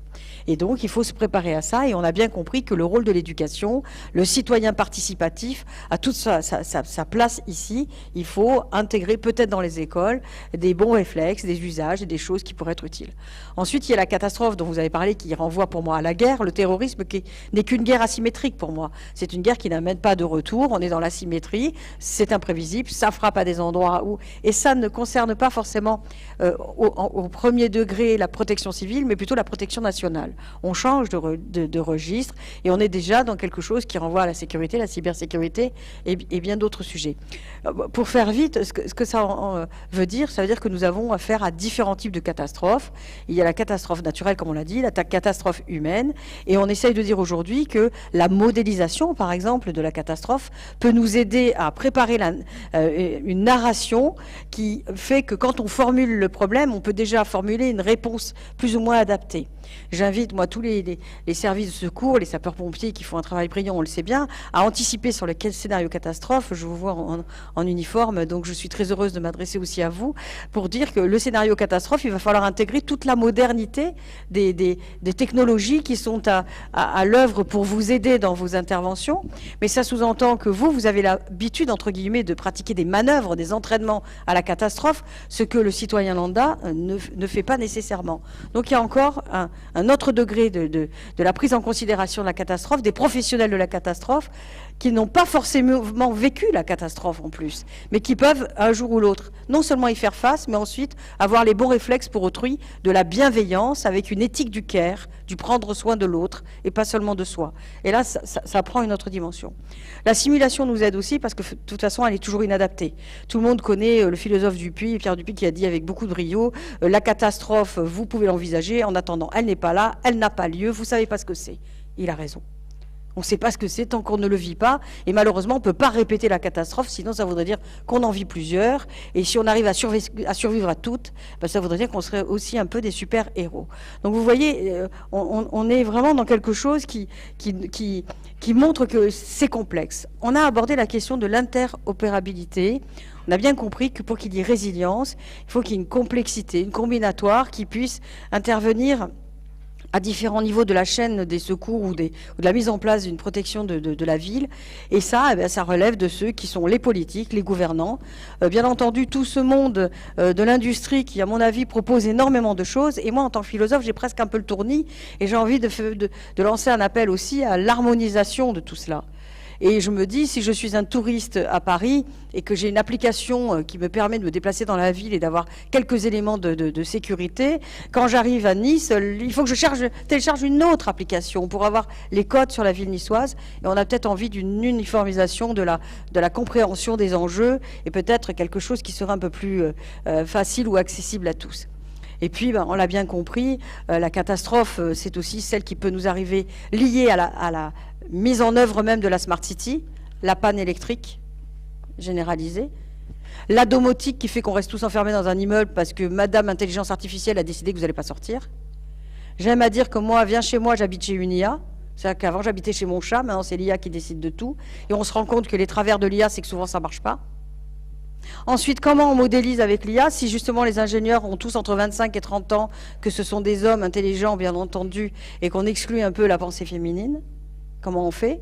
Et comment aussi, à partir de toutes ces considérations sur la ville du futur, qui est une ville faillible par la technologie qu'elle met au service de l'humain, eh bien, on entre dans un autre système de la catastrophe. Comment je fais si je n'ai plus si j'ai plus Internet, si tout ça d'un coup ça ne fonctionne plus, et que ça engendre une catastrophe, alors qu'en fin de compte, dans la ville, tout va bien. C'est ce que vous avez dit, hein, le pont qui pourrait fonctionner, mais qui finalement est amputé de cette part de capacité technologique, fait que finalement, il est plus utilisable.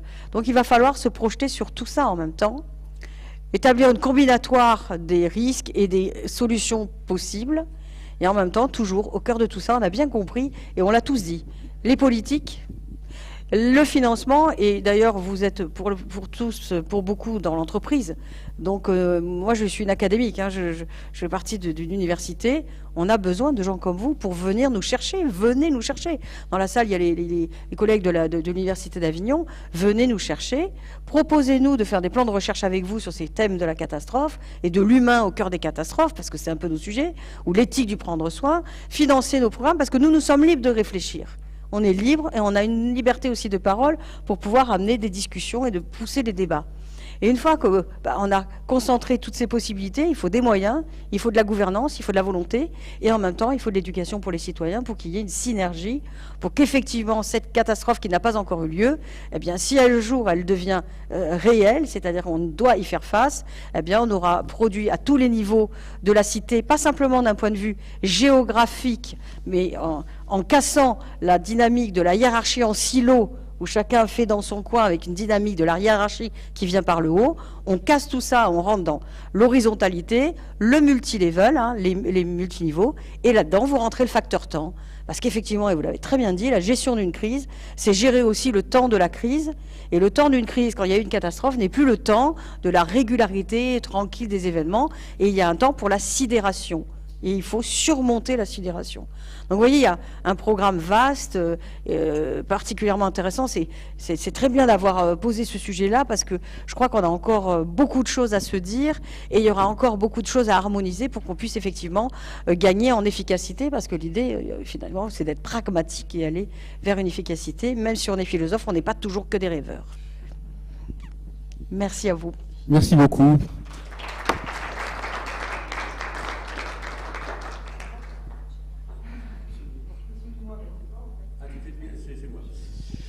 Et oui, le temps de la sidération est juste derrière le sense making, avec justement tous ces outils qui peuvent peut-être nous aider à mieux comprendre cette situation qu'on a du mal à voir dans sa globalité, et qui peuvent peut-être nous aider à la comprendre, à lui donner du sens, et finalement à prendre les bonnes décisions pour, enfin en tout cas dans un premier temps, reprendre la main pour ensuite pouvoir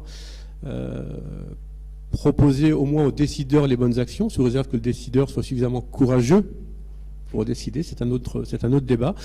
Écoutez, je vous invite à poser les questions à nos différents intervenants. Je le disais tout à l'heure, il n'y a aucune modération à avoir. C'est un sujet aujourd'hui c'est un sujet d'avenir, la Smart City, la Safe City, ce sont des sujets d'avenir, on en parle beaucoup, ça fait rêver. Voilà, donc je vous laisse réagir. J'ai pas mal d'idées sur le sujet, tous nos intervenants aussi, mais je vous laisse réagir et voire même interagir. Voilà, à votre guise, peut-être sous un format de matrice SWOT par exemple, mais enfin voilà, force, faiblesse, etc. Enfin, comme vous voulez, en tout cas, vous avez la parole. Écoutez, merci. Allons. Johnny Douvinet, l'Université d'Avignon.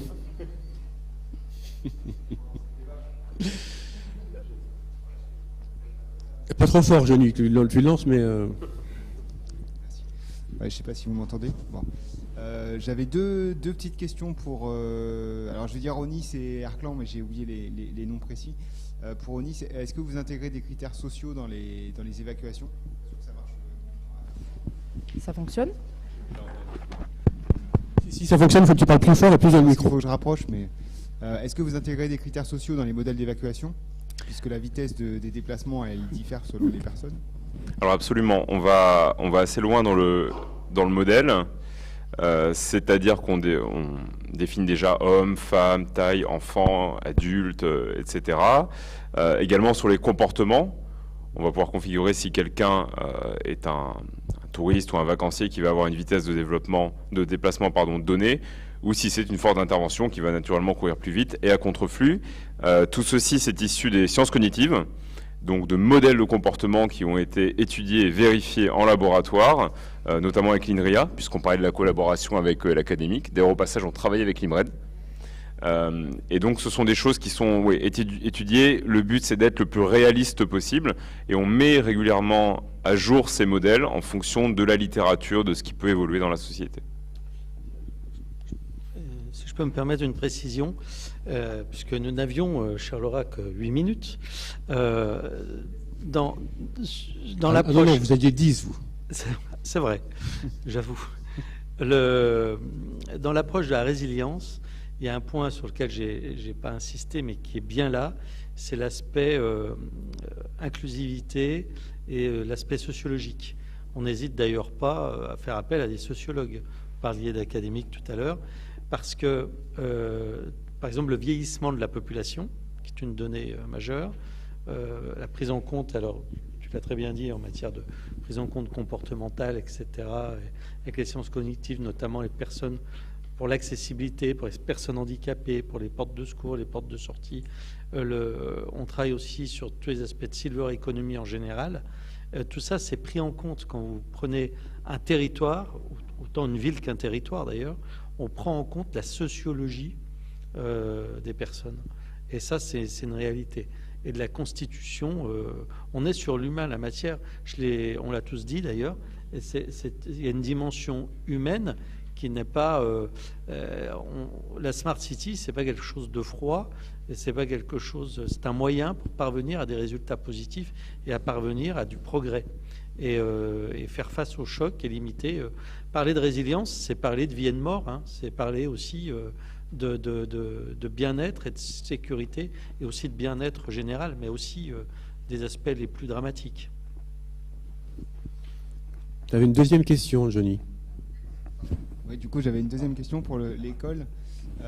Est-ce que vous avez demandé le ressenti des messages qui sont envoyés via les boîtiers PPMS ou pas, ou directement aux enfants?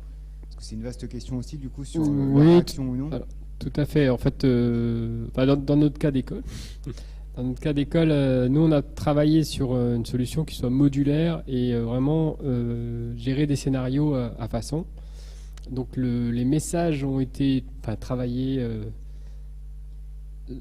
je n'ai pas travaillé avec un organisme de sciences humaines, etc.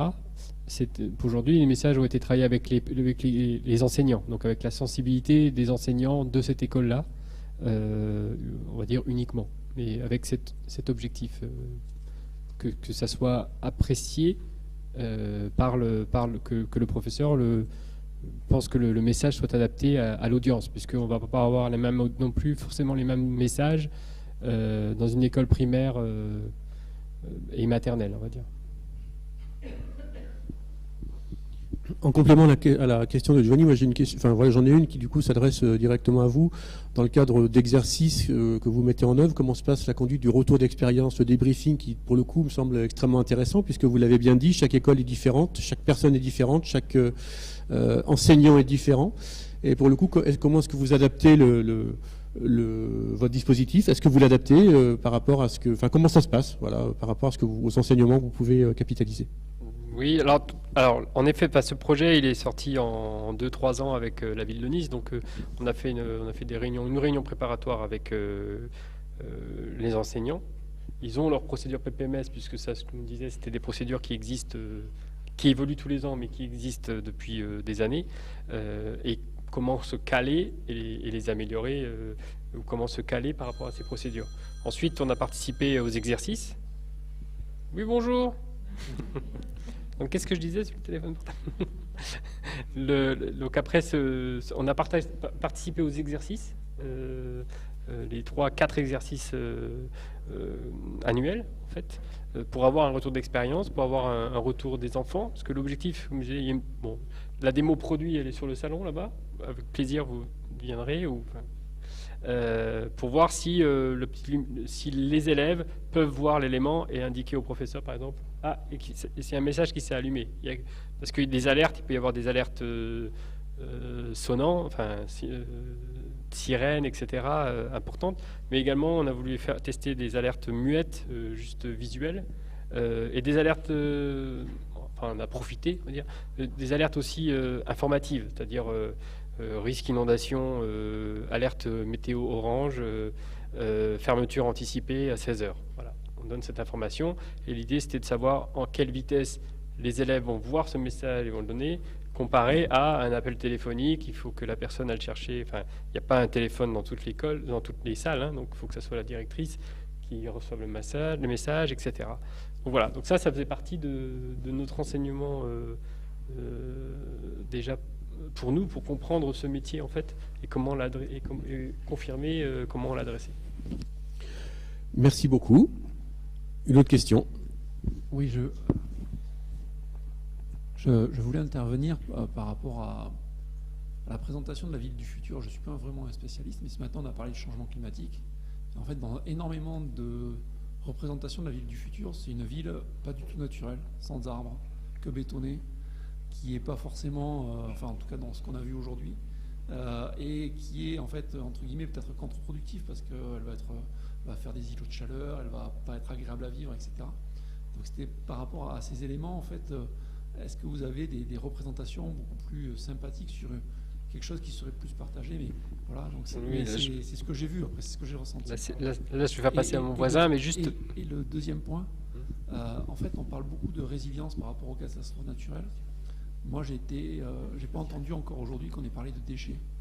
Et la production de déchets, en fait, post-catastrophe, avec la gestion, parce que moi, c'est toujours ce qui m'a choqué à chaque fois que je suis allé sur des retours d'expérience, en fait, la montagne de choses qui sont jetées, perdues, qu'on recycle pas, alors qu'autrement on pourrait recycler. Donc ça, c'est quelque chose qui m'intéresserait dans comment vous gérez le futur pour ça, pour reconstruire, oui, mais il faut aussi, on peut reconstruire, mais aussi nettoyer entre-temps, gérer tout ça. Alors, je commence par votre deuxième question. Ma boussole était en effet passée rapidement, mais vous posez d'abord la question de la CV à FME, analyse du cycle de vie et l'analyse des flux, matière, énergie ou autres, matériel.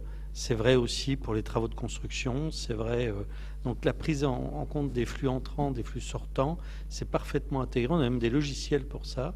On a un qui s'appelle B-Circle et qui prend en compte et qu'on intègre dans une démarche de résilience territoriale pour aller vite, toute une logique d'économie circulaire déjà, pour limiter les déchets, et aussi dans une logique d'harmonisation de l'espace et limitation des risques qui y sont associés, en particulier les risques de pollution. On connaît tous, on a une génération Céveso, si je puis dire, dans notre logiciel législatif et réglementaire. Et donc, ça, nous, alors, on le prend complètement en compte. Sur la deuxième partie, moi, j'étais pas trop interpellé sur l'aspect, je ne devais pas intervenir sur la ville du futur, mais nous, précisément, pour des raisons de gestion énergétique, notre travail, tous les jours, je vous invite à regarder le site d'Engie, c'est précisément de limiter les îlots de chaleur, c'est précisément d'agir aussi en faveur de la végétalisation. Et on a même des gens spécialisés pour ça. On s'appuie d'ailleurs sur les outils de Cyrajel chaque fois que c'est nécessaire, qui permet à la fois de planifier. Je parlais tout à l'heure aussi, il y a des imageries sur la gestion des courants d'air, la gestion de l'ensoleillement, la gestion aussi, la prise en compte. Alors c'est très utile en matière fiscale pour les gouvernants, par exemple, mais c'est aussi très utile pour la planification urbaine de limiter et de favoriser, enfin de limiter, évidemment, l'enjeu aujourd'hui, c'est les îlots de chaleur, mais aussi la prise en compte des aspects d'inondation. Dans certains pays qui sont directement confrontés, je pense aux les villes des Pays-Bas, eh bien les parkings, déjà, sont gérés comme des futurs récipiendaires, si je puis dire, de l'eau et des inondations. C'est-à-dire la maîtrise de l'eau, quand vous ne pouvez plus l'empêcher, ben, tout l'urbanisme, on met aussi en place des agoras, vous savez, des petits amphis sur les places, et ben, très souvent, ça permet aussi de gérer l'eau. C'est-à-dire que tout est pris en compte, à la fois pour gérer les obstacles. La végétalisation, c'est aussi un moyen énorme de gérer, ben, évidemment, les risques de canicule que j'évoquais, mais aussi de tout ce que les îlots de chaleur entraînent de négatif. Notamment, ça peut aller jusqu'au stress hydrique et autres. Et donc ça, on le prend en compte, évidemment. On a des gens qui travaillent dessus de manière très, très claire. Moi, je vais peut-être ajouter quelques petites idées pour compléter ce que vous venez de dire. Effectivement, dans la Smart City, on envisage toute cette mise en place d'une économie et d'une écologie. On est dans la consommation et on sait très bien qu'il faut réguler la consommation pour que le vivre ensemble se passe mieux. Donc, on envisage des bâtiments intelligents qui se régulent. On envisage l'idée de panneaux solaires pour le chauffage et les récupérations d'eau, de pluie. Et donc, il y a des systèmes de smart grid qui se mettent en place. Donc on a bien compris qu'il y avait des choses qui se faisaient en matière de respect de la nature, de l'environnement et comment on reste dans le bâtiment durable. Et la notion de durabilité est importante. Mais en philosophie, nous, la durabilité, on sait qu'on est dans l'éphémère malgré tout. On relativise toujours avec humilité et on aime plutôt le terme de sobriété.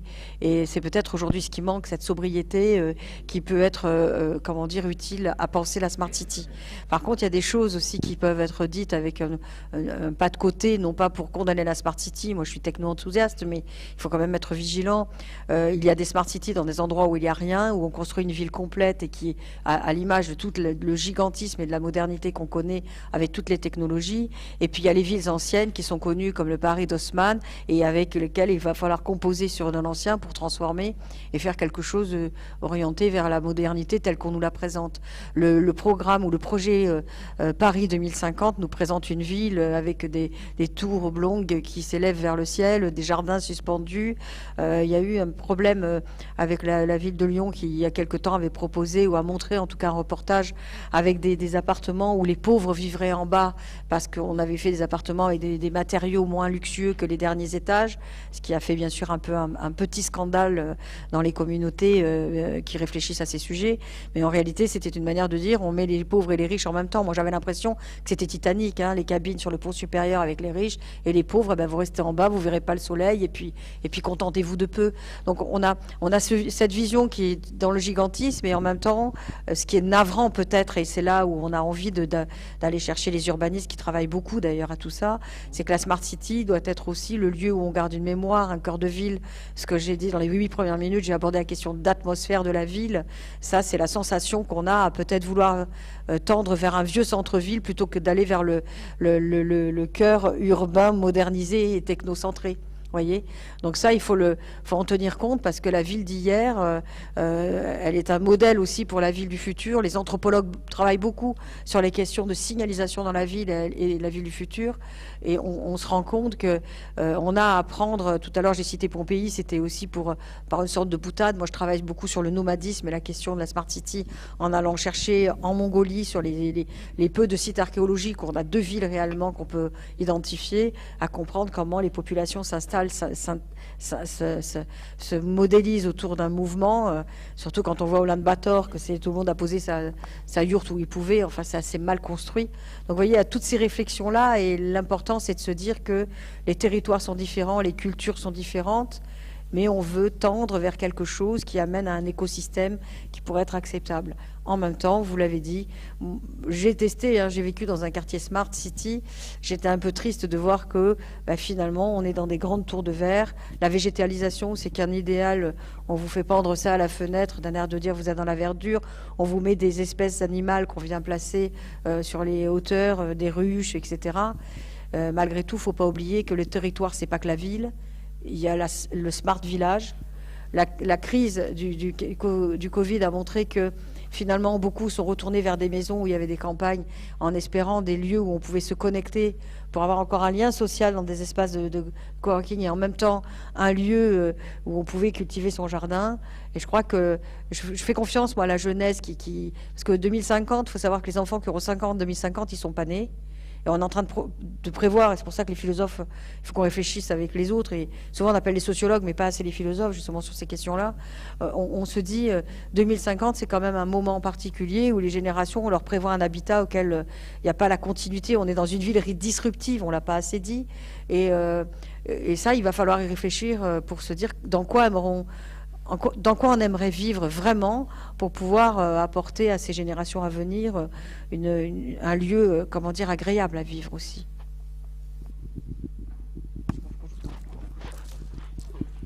Bonjour. Une autre réaction, une question. Ah pardon. Donc je voulais en fait te faire plus 3 interrogations. À la fois, bon, moi je suis avec la casquette du citoyen contributeur, donc j'avais fait une intervention ce matin sur OpenStreetMap, et en même temps avec une culture sur l'urbanisme. Voilà, donc on va dire mon arrière-plan culturel. Alors la première interrogation, c'est sur l'emploi du terme Smart Cities. Je dirais, il y a eu un certain nombre de planches qui étaient en anglais. C'est toujours étonnant lorsqu'on emploie une expression Smart City, qui veut dire en fait en anglais non pas la ville intelligente, mais la ville ingénieuse. La ville ingénieuse, elle est smart, c'est-à-dire qu'elle est capable à un moment de se placer au bon moment, au bon endroit, avec les bons moyens. La Clever City, effectivement, elle se met dans le niveau d'excellence et on est dans un autre registre. Alors, le citoyen contributeur que je suis plaide en faveur justement de cette sobriété de l'économie des moyens, qui fait écho à ce que vous dites, c'est-à-dire à un moment, peut-être qu'on n'est pas dans cette espèce de verticalité. Et ça m'a gêné, j'avoue, d'avoir des planches qui par moments étaient que en anglais, parce que c'est finalement un peu cette résonance que ça donne, c'est qu'on est dans une approche un peu entre soi. C'est les experts, on est obligé, nous, de décoder un jargon qui est du Smart City, alors que la ville ingénieuse, l'expression est très explicite, elle est parfaite. Voilà, première question, mais qui pour moi est une interpellation, vous voyez, sur le modèle qu'on donne. Deuxième chose, c'est effectivement sur la résilience. Ce mot vient de la physique. Il y a un choc, il y a quelque chose de violent, et les matériaux sont capables de se remettre en conséquence absorbés. Notamment, par exemple, lorsqu'on parle de tolérance des matériaux, il y a du métal qui est déformé, et il ne rompt pas, et il peut devenir casserole ou je ne sais quoi. Et à mon sens, la question de la résilience, c'est un moment de se dire, il y a des situations où on va réussir à passer un cap. Donc, ce ne sont pas des modélisations de flux simples, parce que là, on est dans l'urbanisme classique, mais on est bien sur des chocs. Et ce sont des chocs qui sont réels. Voilà, ce sont des questions. Et alors, ça m'amène au dernier point, qui était le troisième point, c'est la logique des scénarios. À ma connaissance, en général, on a souvent une logique qui est une logique de scénario linéaire, c'est-à-dire qu'on va chercher des variables qu'on connaît. Si je prends une image, quand on joue aux échecs, on connaît le mouvement des pièces et on analyse des parties du début à la fin jusqu'au mat. À défaut, on a un pat, donc une partie nulle. En réalité, aujourd'hui, les variables sont des variables qui sont inconnues. Le jeu d'échecs n'est plus fait de 64 cases. Les pièces sont capables de s'improviser de nouveaux mouvements, donc il y a plein d'inconnus. Les Américains sont très ingénieux là-dessus, c'est qu'ils sont sur des scénarios non plus de modélisation mathématique, mais de mise en perspective par des écrivains. Et notamment, il y en a un qui était le scénariste de Buffy chez les vampires, qui était mobilisé par la CIA. Alors c'est complètement incroyable, parce que ce scénariste allait chercher des situations absurdes. Et c'est comme ça qu'ils sont capables d'aller pousser des situations où, en général, on occulte certains éléments parce qu'on se dit on refuse d'aller dans des champs qui sont des champs non audibles. Voilà, donc je voulais vous mettre ça en perspective parce qu'effectivement, on voit bien que tout ce qu'on a modélisé, moi, quand j'étais en urbanisme, je voyais bien que ces logiques de planification à 10 ans des documents d'urbanisme et tout, souvent, en réalité, ce sont des intentions qui n'aboutissent pas. Merci beaucoup pour cette intervention. Je vous laisse la parole juste. Donc 3 points. Donc pour votre première question, je vous dirais avec une touche d'humour, thank you very much for your question. C'était histoire de rebondir sur le fait qu'on a trop parlé en anglais, mais vous avez parfaitement raison. Et je crois qu'on peut progresser sur le sujet. Le deuxième point sur la résilience, moi je dirige en parallèle un cabinet spécialisé en gestion de crise, et c'est vrai que ce terme de résilience, il a été galvaudé, il a été repris. Aujourd'hui, Julien l'a dit très justement, je ne sais plus combien de définitions. Bon. En tout cas, une chose est sûre, c'est que de la mécanique, on est passé sur quelque chose, il a fallu trouver quelque chose dans le domaine de la psychologie, en tout cas à un moment donné, pour cette adaptation. Et voilà, bon, donc voilà, il y a un petit peu de tout, mais effectivement, je pense que parmi nos consultants, on pourra sans difficulté vous apporter cette réponse. Et puis la troisième question, le troisième point que vous souleviez, pardon, je l'ai oublié, c'était le tout dernier. Le scénario. Ah, le scénario. Alors ça, effectivement, on se pose beaucoup de questions, puisque donc, je vous le disais, je dirige un cabinet dans le domaine de la gestion de crise, et aujourd'hui, j'ai beaucoup de clients qui souhaiteraient qu'on écrive toutes les histoires. Et parce qu'on a prévu l'histoire, c'est extrêmement facile derrière de mettre en place le plan qui va répondre de façon extrêmement précise à l'histoire.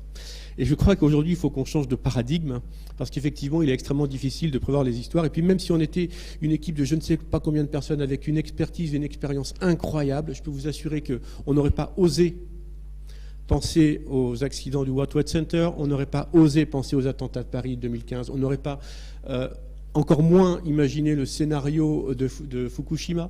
Enfin bref, donc, voilà. Donc je crois qu'à un moment donné, aujourd'hui, imaginer ces scénarios, ça peut être extrêmement rassurant pour le décideur. Je sais ce qui va se passer, et puisque je sais ce qui va se passer, je sais exactement comment réagir, mais vous avez parfaitement raison. Aujourd'hui, il faut faire appel à une imagination débordante, mais malgré tout, je ne suis encore pas certain que de toute façon on soit en capacité de répondre complètement aux besoins, d'où la nécessité d'avoir ces organisations qui soient extrêmement agiles et en capacité de s'adapter à ces situations totalement inconnues auxquelles de toute façon, après le chaos, il faudra faire face. Je vous laisse la parole.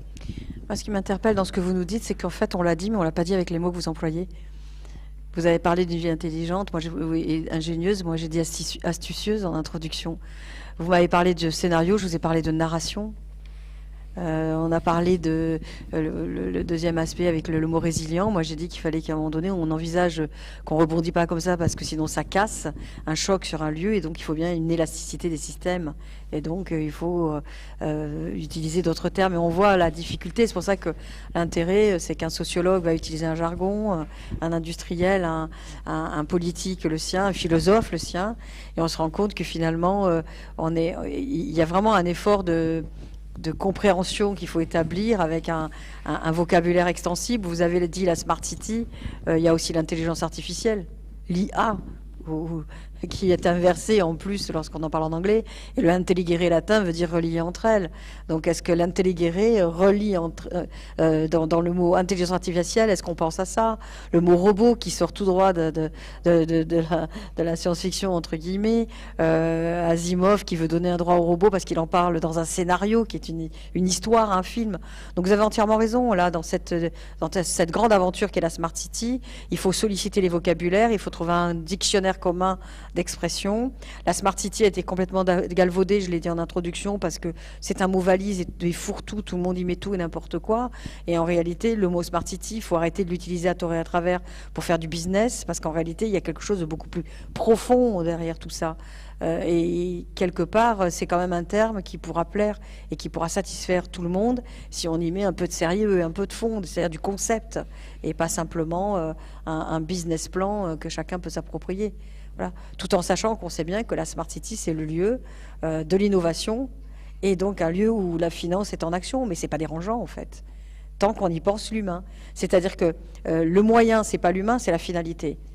Et à l'horizon de la Smart City, il faut mettre des valeurs philosophiques, le vrai, le beau, le juste. Quand j'ai dit tout à l'heure, il faut que des architectes s'en mêlent, c'est oui, si on ne veut pas avoir que des tours presque identiques et se rendre compte que quand on part d'une ville à une autre, on voit toujours la même chose, il va falloir se renouveler et avoir affaire justement aux imaginaires appliqués à la Smart City. Sur les slides en anglais, en partie, c'est surtout parce qu'on est aussi connecté ici avec l'Australie et le Canada. Donc c'est aussi dans un esprit d'une meilleure communication. Sur l'appellation Smart City, on parle, nous, très souvent dans mon entreprise de ville meilleure plutôt que de Smart City, c'est au sens. Alors, pour le coup, c'est une entreprise internationale, on parle aussi de Better City, excusez-moi, mais on parle aussi donc de ville meilleure parce qu'on essaye de trouver des solutions où le digital n'est pas une fin en soi, mais un moyen de parvenir aux aspects qui viennent d'être évoqués autour de cette table. Donc, je crois qu'on se rejoint sur les scénarios. Je laisserai, parce que Julien est bien plus expert, et c'est un expert émérite sur la question, sur cette notion de scénario. Et comme vous l'avez dit, dans la gestion de crise, on sait que c'est les cas non conformes qui sont la règle. Donc, ça, c'est un vrai travail. Et ONIS sont des grands experts en la matière, je laisserai répondre. Mais moi, je commence habituellement, quand on parle proprement de la résilience, je mets toujours une photo avec comment on dit, un roseau qui plie, mais qui ne rompt pas. Et effectivement, la résilience, c'est ça. Vous ne pouvez pas éviter le choc. il est là, ça a été dit par chacun d'entre nous. L'important, c'est de se mieux y préparer de manière possible, et c'est de faire en sorte que, comme dans les lois de la physique et des sciences dures, eh bien, de faire de cette résistance, de cette résilience, ça existe aussi en psychologie, comme vous le savez, eh bien, on puisse aller... Alors pour nous, modestement, c'est d'assurer un service, la notion continuité de service chère à tous les spécialistes de protection civile, mais aussi de faire que la ville qu'on peut, je l'ai évoqué, la ville qui puisse être créée après soit meilleure. Et enfin, la sobriété, c'est dans la raison d'être de mon entreprise, donc je suis très à l'aise avec votre question. C'est vrai, vous avez raison, la sobriété, c'est un axe majeur et une des solutions. Je vais répondre sur la partie scénario. Au préalable, puisque vous parliez de Buffy contre les vampires, je vais rendre hommage à Sarah Michelle Gellar, dont je garde un souvenir ému d'adolescence. Vous êtes un connaisseur. Sur la partie scénario, je suis d'accord avec vous, il y a des choses qui ne sont pas envisageables. Maintenant, je nuancerai en disant que on est quand même plus, au niveau de la façon de créer des algorithmes, sur le if-then. Désolé, c'est encore de l'anglais. Mais on est plus sur de la variable pure. Aujourd'hui, on introduit des facteurs sociologiques très avancés qu'on met à jour. Et c'est pour ça que des contributeurs comme vous, on prend pour nous dire, écoutez, là, ça ne se passe plus comme ça. Là, moi, j'aurais telle ou telle réaction pour avoir les modèles les plus à jour possibles. Et aujourd'hui, lorsqu'on déclenche, par exemple, une évacuation en simulation, on est les premiers étonnés. Parce qu'on ne fait pas sortir les gens par là, en traçant un nombre de scénarios. On dit sortez et on découvre ce qu'ils font, en se fondant sur la sociologie, sur les sciences cognitives, etc. Donc on n'est plus dans un éventail, une batterie de scénarios. Ce que je vais appeler le scénario, ça sera la cause originelle. Alors effectivement, comme l'a dit Ludovic, il y a des scénarios dont on n'imaginait même pas qu'ils pouvaient se produire. Donc on ne peut pas être prêt à y réagir. On ne peut pas... prévoir des choses, entre guillemets, que l'être humain ne peut pas penser. Par contre, on peut, sur des risques, avec des experts, hein, comme vous dites, avec des gens qui sont capables d'avoir un esprit fécond et de dire, alors, il pourrait se passer ça. Là, on peut envisager des procédures. Et je termine en disant que pour tous ces aléas pour lesquels il y aurait eu des trous dans la raquette parce qu'on ne pouvait pas les anticiper, on a pour ça la gestion opérationnelle temps réel, pour détecter l'aléa et ensuite y réagir, donc remettre un cordage sur la raquette qui serait percée. Oui, donc moi je voulais juste réagir à propos de ça. Puisque vous êtes urbaniste, vous avez un passé d'urbaniste, effectivement, il y a eu aussi la Smart Growth à une époque aux États-Unis, qui est finalement l'inverse de la Smart City, puisque là, on va repousser la technologie, on va faire l'étalement urbain. Donc moi, ça m'intéresse beaucoup de comparer les deux. Ça, c'est une première question, mais une seconde interrogation, ça a été aussi de penser au terme de Smart City. Alors c'est vrai qu'aujourd'hui, on a tout un tas de choses derrière. C'est quoi la Smart City finalement? C'est un système d'interaction multiniveau avec des acteurs hétérogènes, et donc c'est un système de management complexe. À partir de ce moment-là, la question même d'une modélisation rationnelle n'est pas envisageable. Donc, effectivement, je veux dire, on se trouve dans la position du noyé qui est en train de se débattre dans l'eau et qui est sûr de couler, alors que s'il se laisse porter, peut-être qu'il a une chance de s'en sortir. Et finalement, je rebondis sur l'idée de résilience. Moi, ça me fait penser à cette image du noyé qui se laisse porter et qui a peut-être une chance de s'en sortir s'il se laisse porter, mais qui, dans l'affolement, va évidemment se débattre et couler. Et ce qu'on veut, c'est éviter qu'il se débatte et qu'il coule. C'était pour la réponse à l'école. Et enfin, pour rajouter un vocabulaire anglo-saxon, aujourd'hui on parle de wise city, c'est-à-dire de cité sage. Et j'aimerais bien qu'on parle finalement de réintroduire l'idée de sagesse dans tout ça, j'allais dire même de la cité grecque. Et là je rebondis sur ce que dit Laurence, mais je vais peut-être la laisser enchaîner, mais je crois que l'idée d'une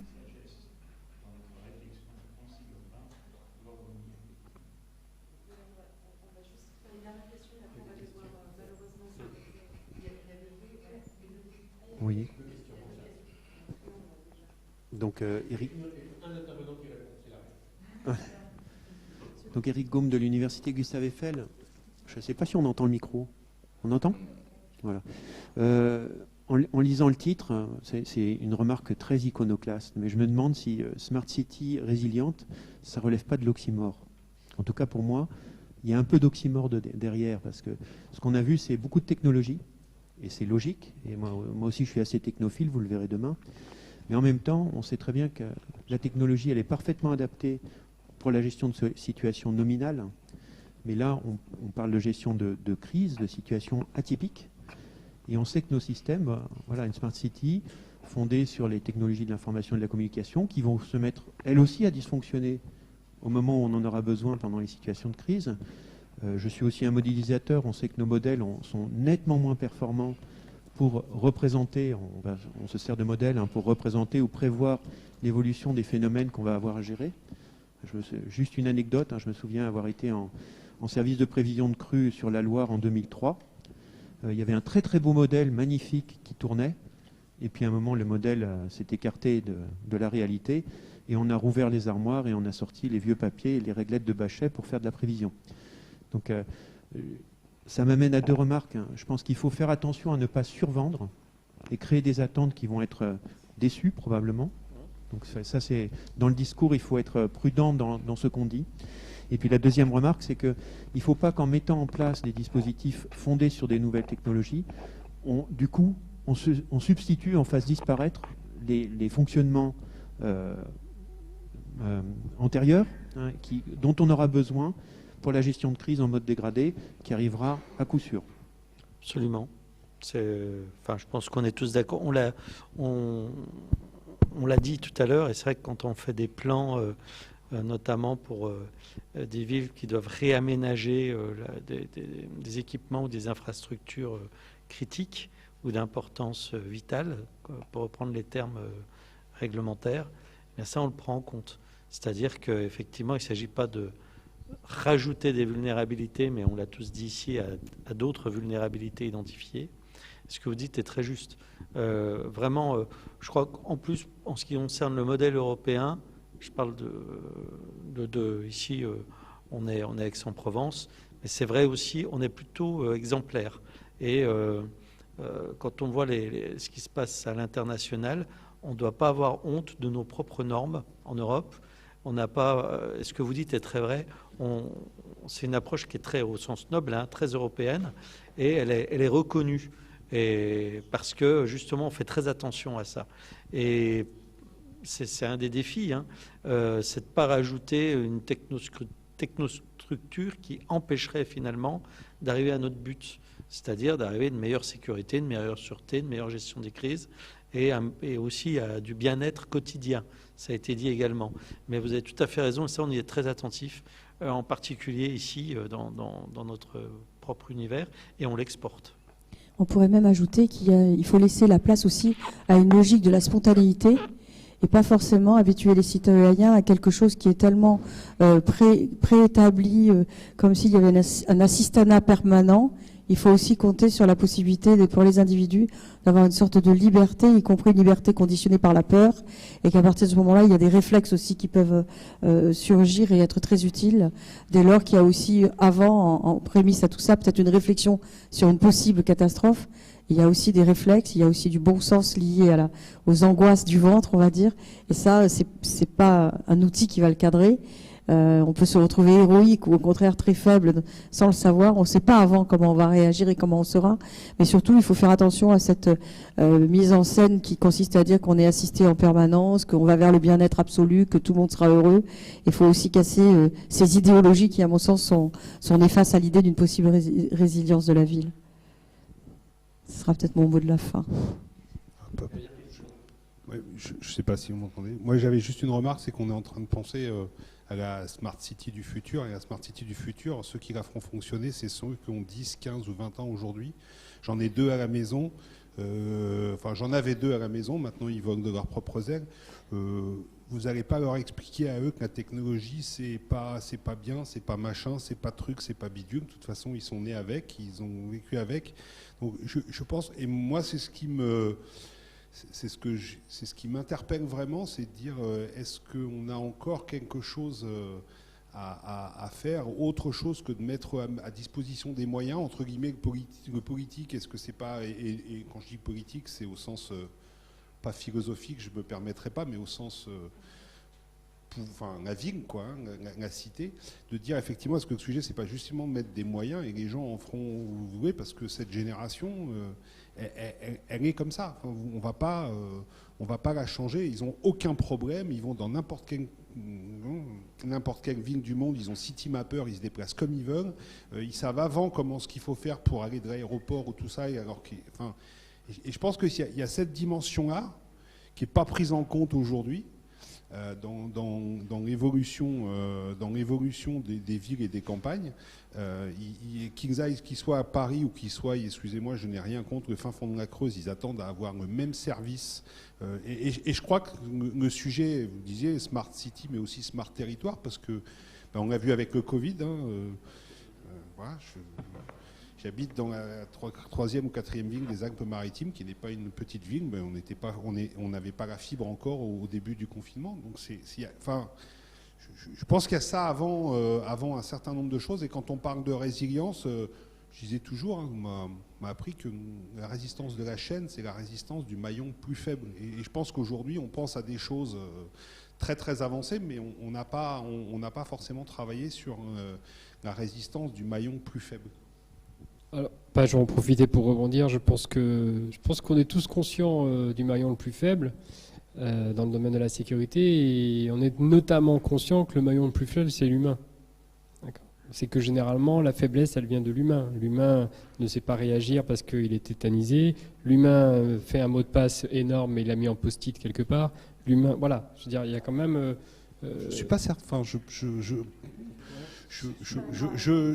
Oui, non, mais on est là pour. On a le droit de pas être d'accord, mais je suis surpris parce que c'est.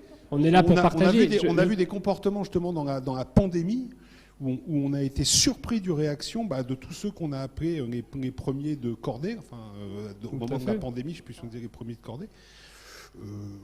Personnellement, j'ai été surpris justement du Non, alors, je rephrase. Moi, mon point de vue, en tant que société technologique. Je dis que c'est l'humain, parce que l'humain, il faut qu'on le replace au centre. C'est pour ça que je dis que c'est pas le maillon faible, j'ai peut-être mal précisé, mais c'est-à-dire qu'il faut le remettre au centre. C'est-à-dire qu'aujourd'hui, nous, on a fait des systèmes de sécurité où on a mis des cryptographies énormes dans des cartes à puce pour se connecter, pour pouvoir rentrer, ouvrir la porte, etc., etc. Et à la fin, la porte, il suffit de donner un coup de pied et rentrer. Où la porte, en fait, elle est bloquée parce qu'on a mis l'aération et on a bloqué la porte ouverte. Vous voyez, c'est le détournement par l'humain de la techno, et c'est des conceptions technologiques qui ne sont pas pensées avec l'humain au milieu.